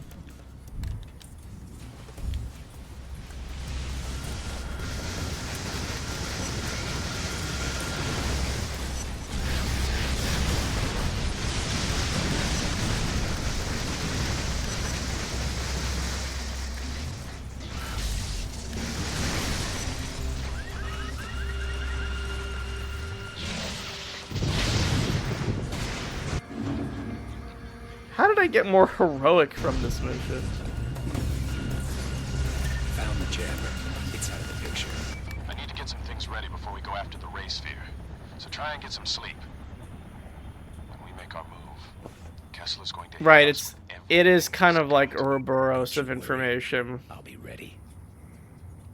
Just especially so with Reddit. Atlas permitted the opinion that he has the liberty. He wished Reddit to drop and creep away, but his opinion was all that he permitted. My man sleeping at Trisha's comic book picture grave. How is this game still not done? Alright, whatever. We're gonna finish this next. Wait, is this it? End of the road? If this is the last mission, I'm just doing it. What is the final mission in Infamous 1? It's called The Truth.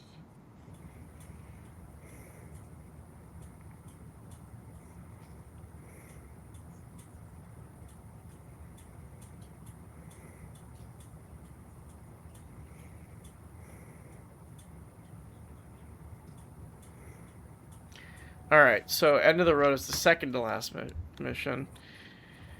Don't you wish there was fast travel in this game?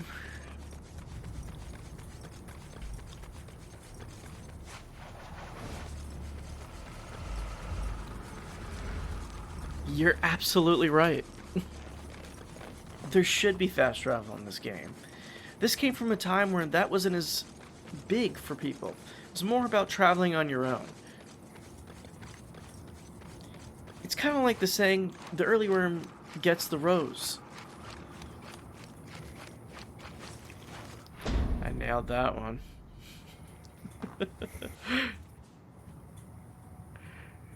Oh, I really wish there was fast travel right now.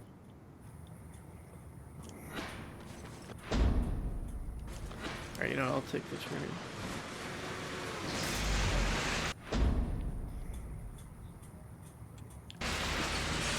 That's like one thing that you feel so spoiled about with like Spider-Man, is that like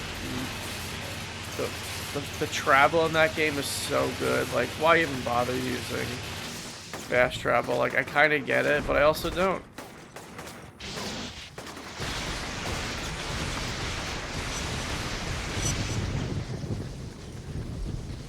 Oh, come on. You really just gonna throw this at me? You know that I love doing this. Should be easy to find. What the fuck is that? It's over the parking garage.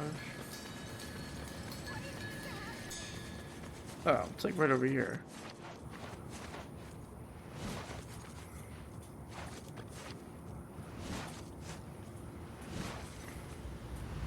Too easy.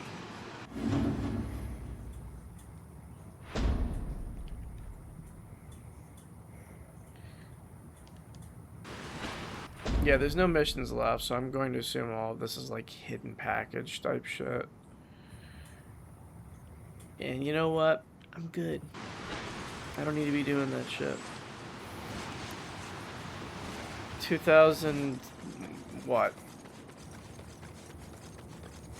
11, 12 Andrew may have done that, but not this one. I've already beat this game 100% twice. I'm doing it a third time. But I've only ever beaten Infamous 2 once. Kinda crazy to think about.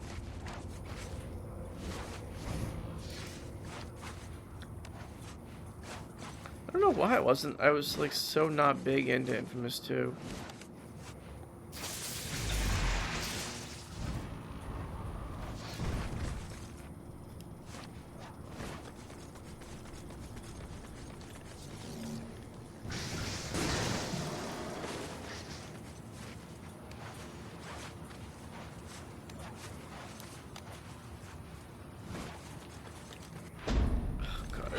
Transversal was better.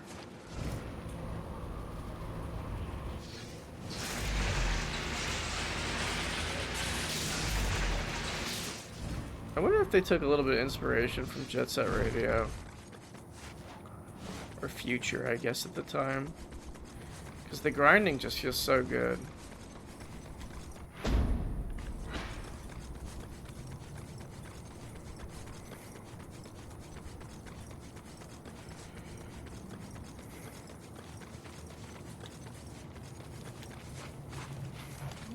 Stupid kid.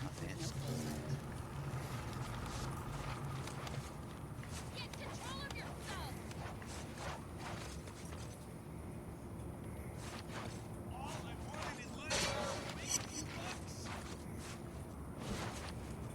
Like I said, all I wanted in life was to make a few bucks.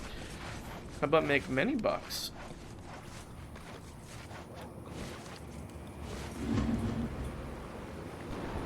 Looks like Kessler's keeping the ray sphere in the old Examiner building. Gonna be a bitch getting to it, though. 78 seconds. So what's the plan? I've got a canister of fentanyl rigged to the bottom of the chopper. He's got a canister of what? Inside. Unfortunately, Kessler's got anti-air guns on the surrounding buildings. They'll tear me apart long before I get into position. 7 seconds. So I take out the guns, you gas those bastards, and we go in and get the sphere? Exactly. Now we only get one shot at this. So get over there and destroy those guns.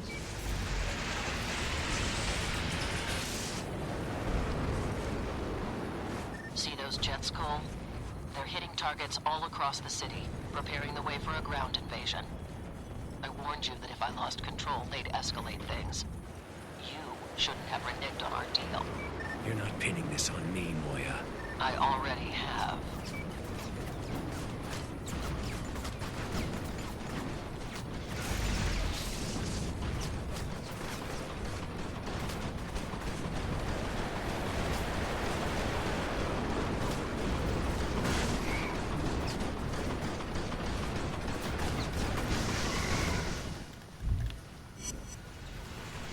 God, it really is just from every fucking angle.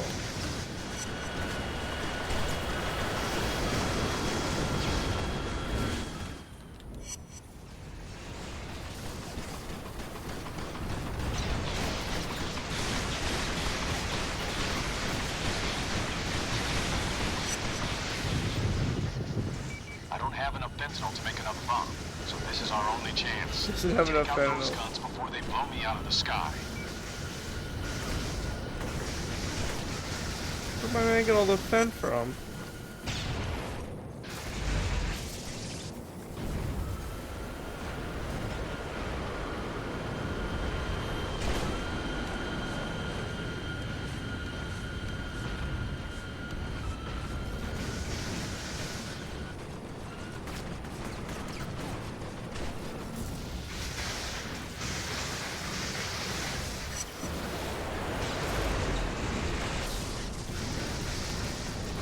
Taking fire, Cole. Destroy those guns. Bro, get out of the area.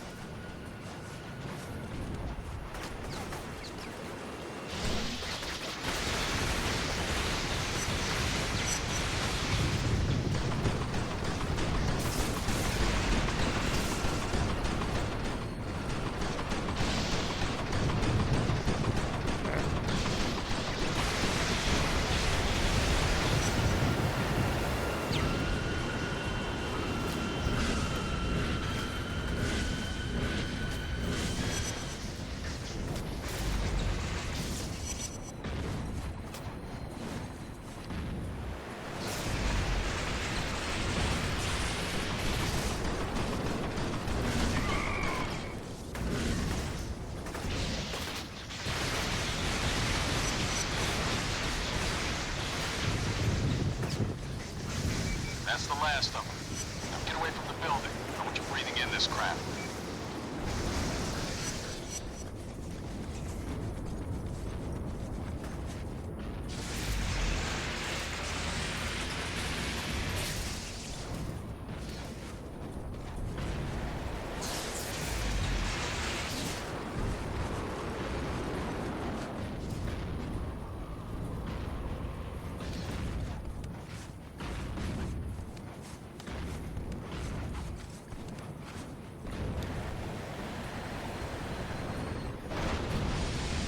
Not the green fart fentanyl bomb.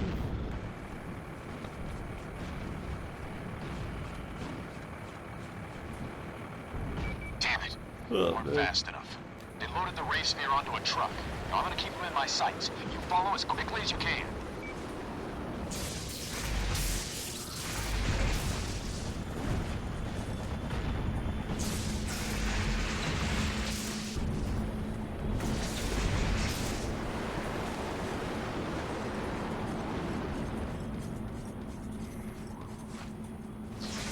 Get it in gear. The fartinol. Come on, Cole. You got to move. I'm literally right fucking behind you, bitch. Your fucking fartinol trick didn't work.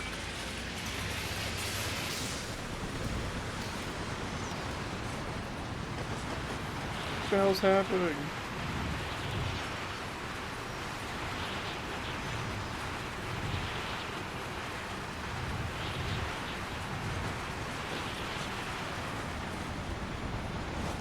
Oh, what the fuck?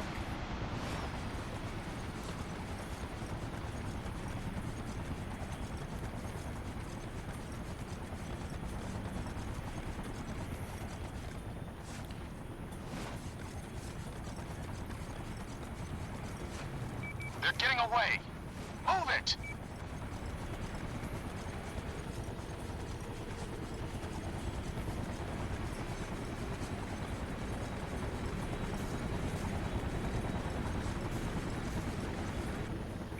got a boat inbound.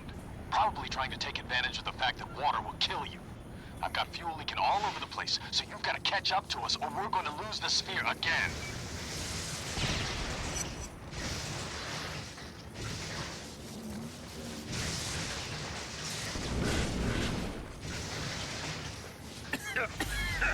Damn gas grenades.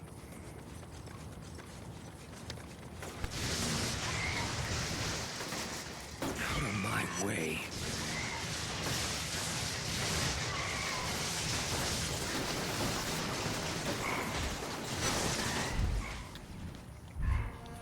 God damn it.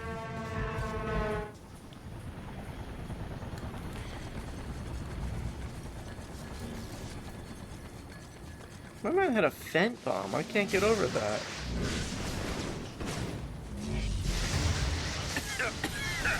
Damn gas grenade. Out of my way.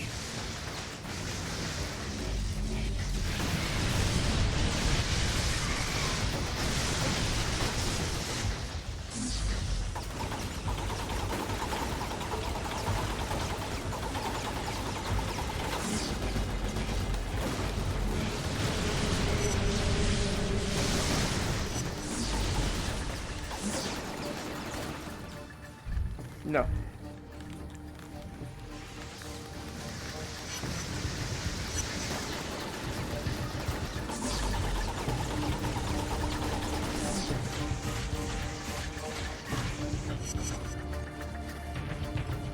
This thing's running on vapor, so I gotta put it down. Get your ass down there and stop them. I'll follow you on foot as soon as I can.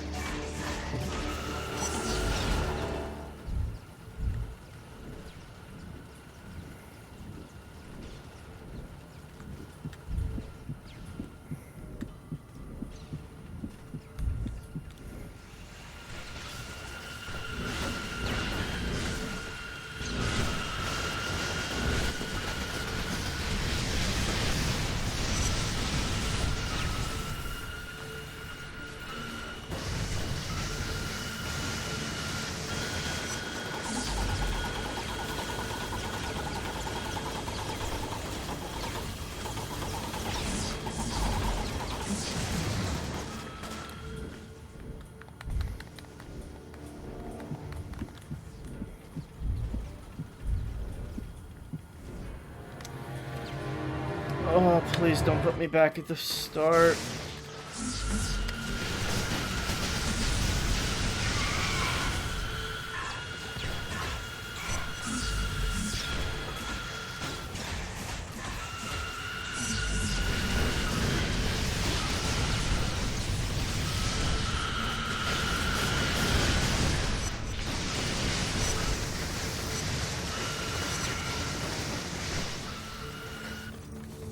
Can I get a charge, please?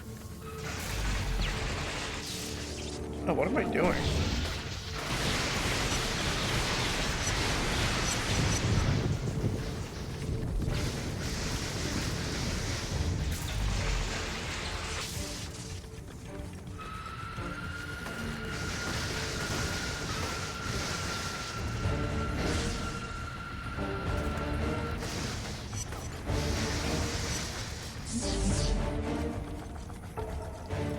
Oh, I remember this now.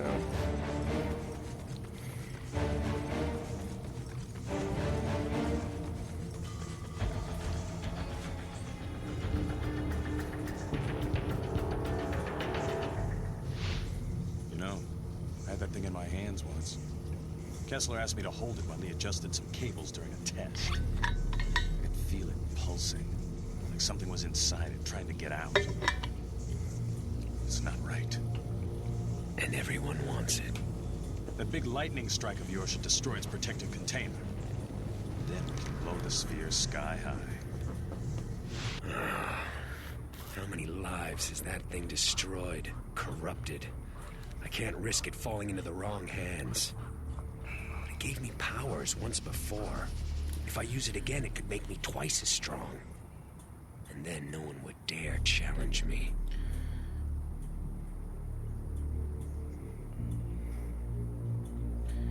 I'm activating this bitch.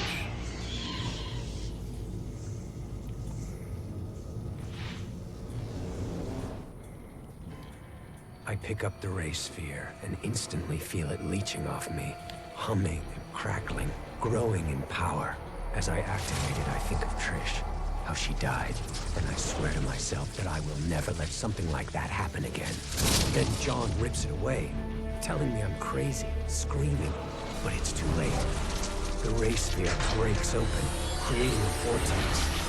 It tears John apart, and I run. John and the ray sphere are gone, reduced to ashes, but I got what I wanted. That's right, I forget you got like really cool lightning after this. This is the one reason why you do this. Yeah, that feels good. You get like really cool like black lightning.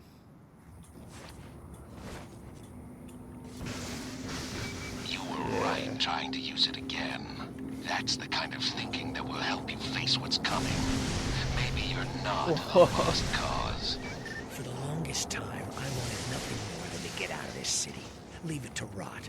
But when I was staring at the ray sphere, I realized that there's no reason for me to leave. This is my city now.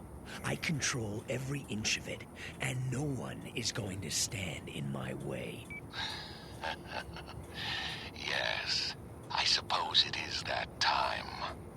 Meet me over by the Staten building.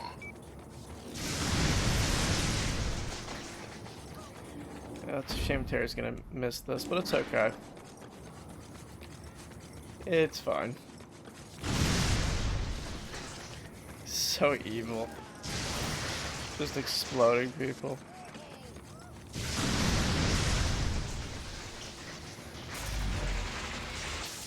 That's so cool looking.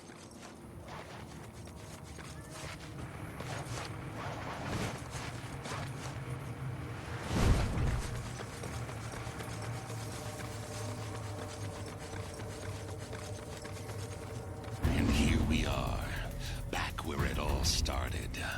I was so worried that you weren't gonna live through the blast. But you were fine. More than fine, actually. I remember your voice now. You were there after the bomb went off. I've always been there, Cole. Every step of your life.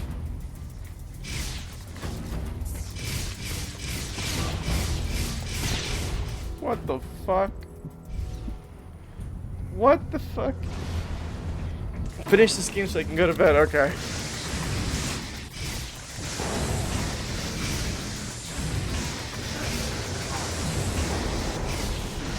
Make him pay for what he's done to me. Kill him.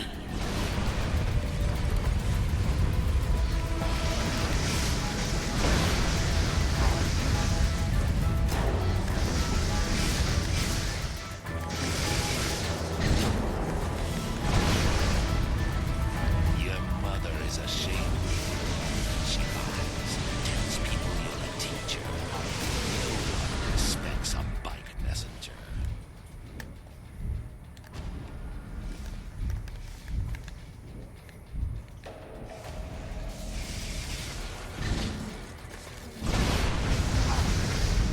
Oh my god, bro. Okay, okay.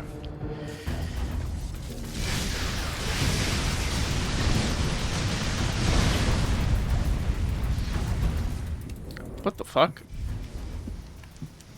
You're not going anywhere.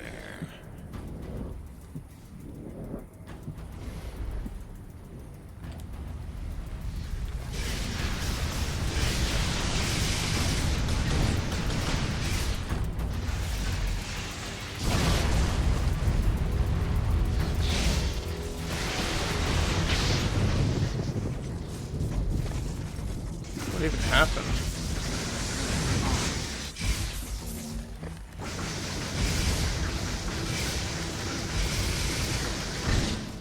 I mean, I guess, like, really, the tactic is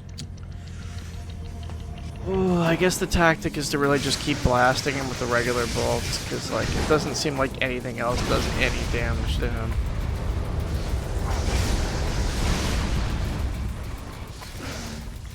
What the fuck? You're not going anywhere.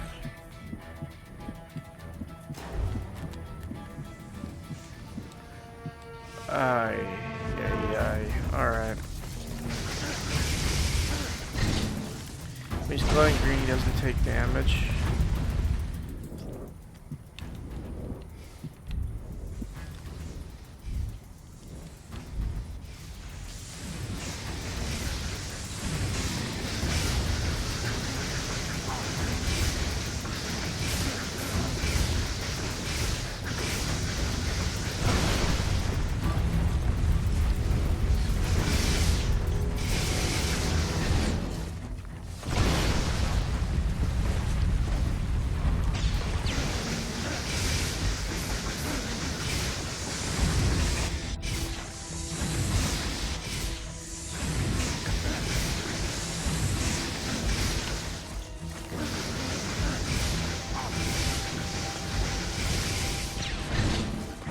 Damn it.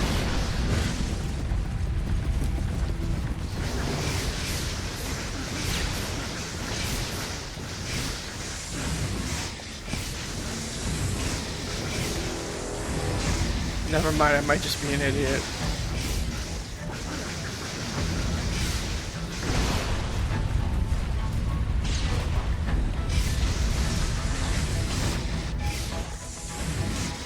Oh.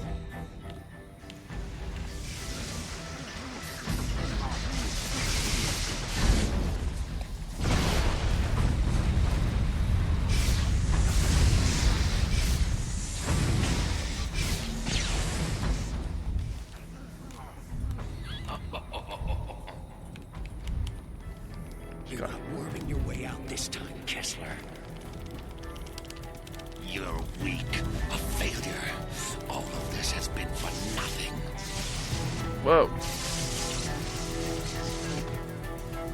Get your hands off of him! Go! Make a run for it! See? I'll take care of this gas bag. This doesn't concern you, fat man. No one is gonna save you this time. You're not gonna be so glib when I ran my foot up your ass.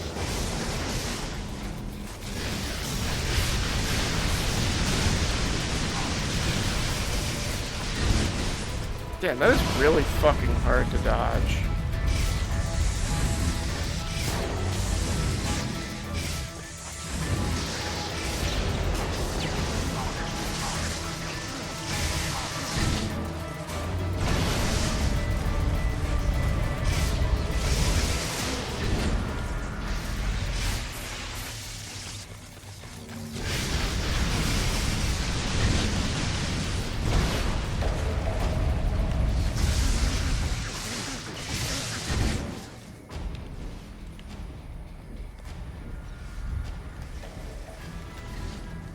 Stop fucking doing that!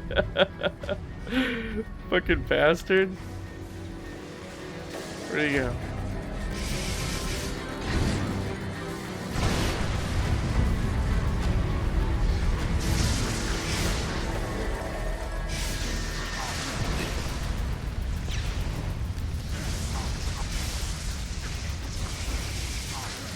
Yeah, it's not the suck mode, that's the force lightning. It actually works really well. I'm shocked how well. Oh god, oh god.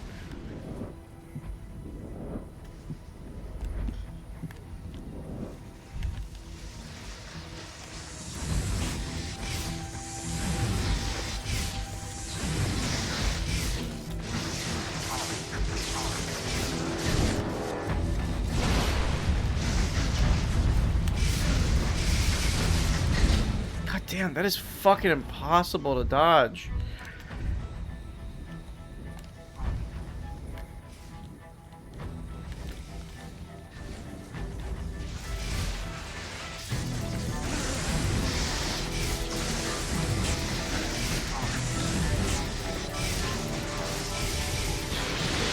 Ooh, nice. The best you can do. Yes.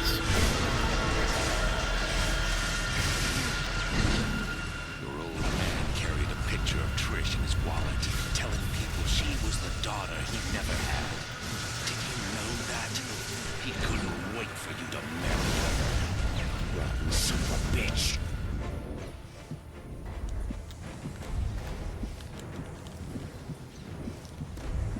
Oh my fucking god, there's so much shit happening.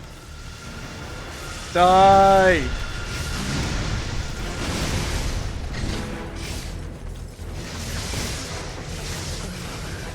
He's hurting, Cole. I can feel it here. I love you so much.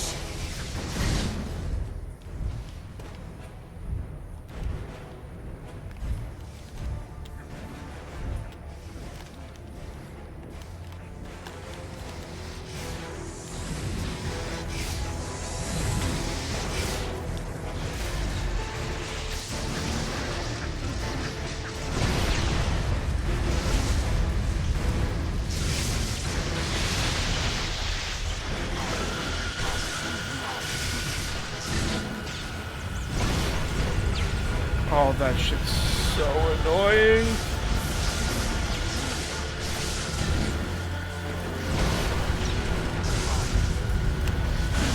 Bastard. Okay, here we go, here we go.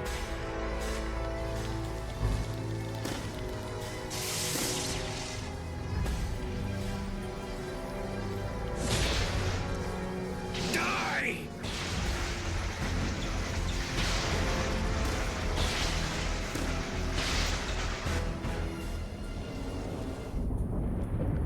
I looked down at Kessler, reveling in my victory. And then I heard him whisper, "Trish, I love you. Please forgive me."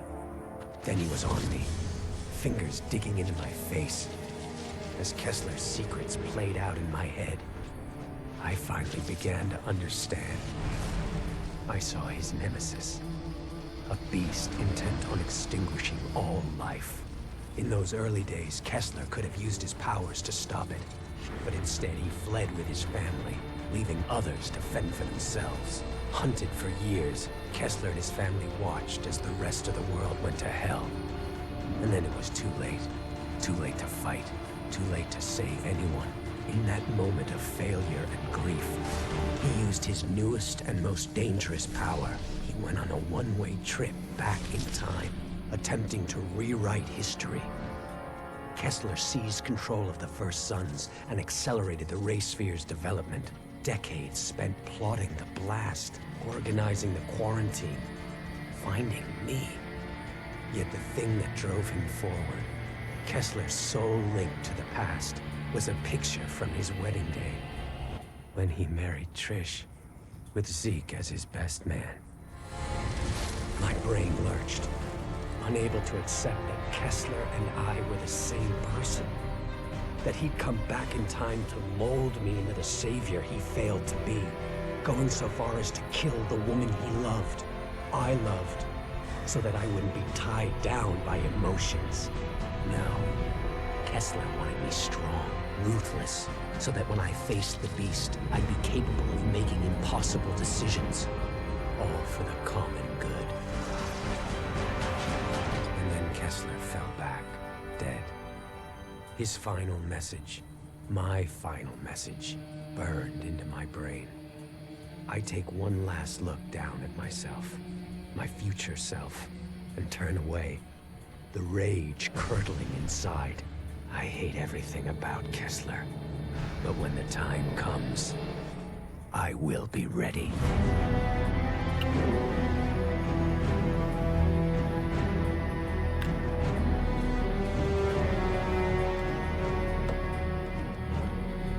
Nice. Absolute cinema.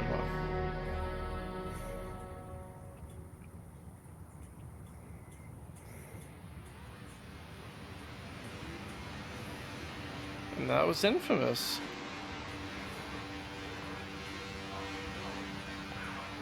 Oh. What a cool game. Alright, good night, Harry. Have a good night. Cool game. Really loved this game when I first got it. Loved it again when I beat it. Still love it now. Obviously, it's showing its age. It's a very wonky, weird game. But it has a lot of charm to it still. It's very impressive for its age. Both in its presentation and you know, what it attempted to do. And it succeeded for its time. I think, obviously, now looking back,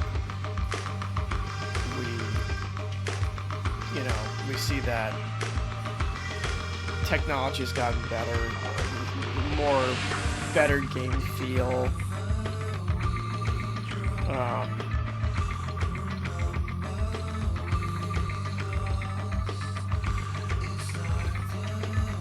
Yeah, I mean, like, there's just, like, there's been so much improvements on the formula now that it's kind of a little bit hard to look at this the same way, but it's still done so well that you really just have to pay it kind of the reverence it deserves. It's a very impressive game for when it came out. I wish some of the more annoying parts weren't so annoying, but I feel like if they weren't, it would be too easy. So I don't know. There's got to be a good balance down. I think they definitely find that in the later games.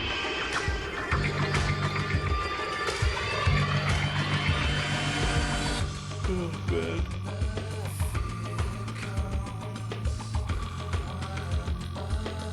It's such a... I mean, this is so great for its time. It's so cool.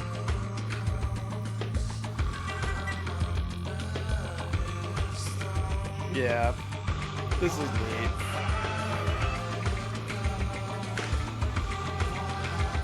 I do love this.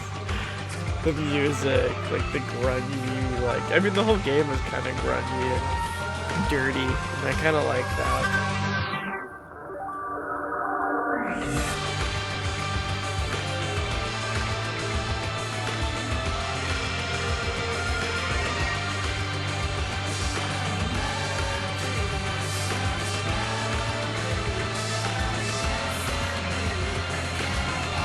I'm a little excited for this too. I think we're gonna wait on that rating what I'm trying to.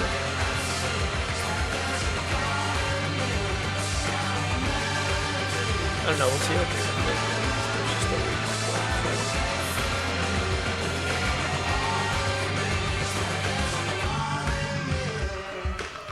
There's a lot of love that goes into these older games that you don't see as much now.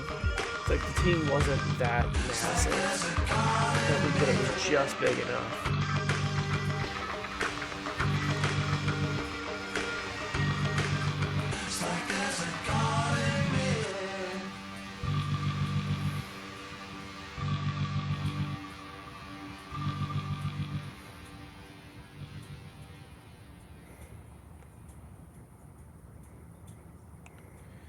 Nice. Because of me, Empire City is a wasteland. I've taken this place down notch by notch, and it's never getting up again. Kessler thought he was preparing me to face some beast, that I'd be using my powers for the greater good. What an idiot. These powers are only good for one thing, letting me take what I want, when I want. In a place with no law, the strong take what they want, and the weak are their slaves, their playthings. And no one is stronger than me.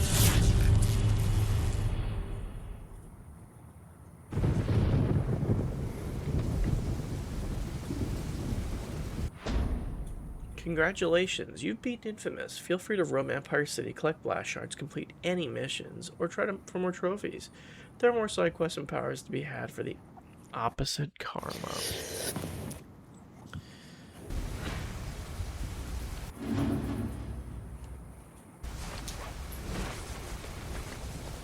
And that's it.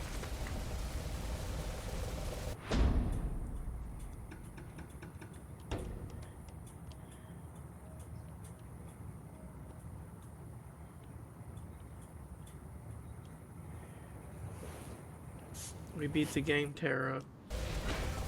Oh my god. He fell asleep at the end, but it's okay. I fell asleep. Yeah, but it's okay.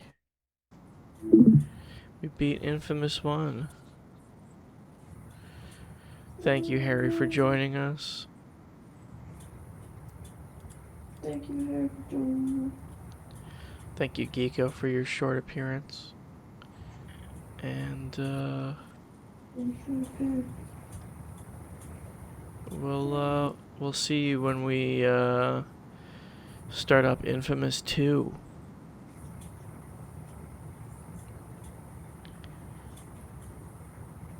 That'll be fun. Until then.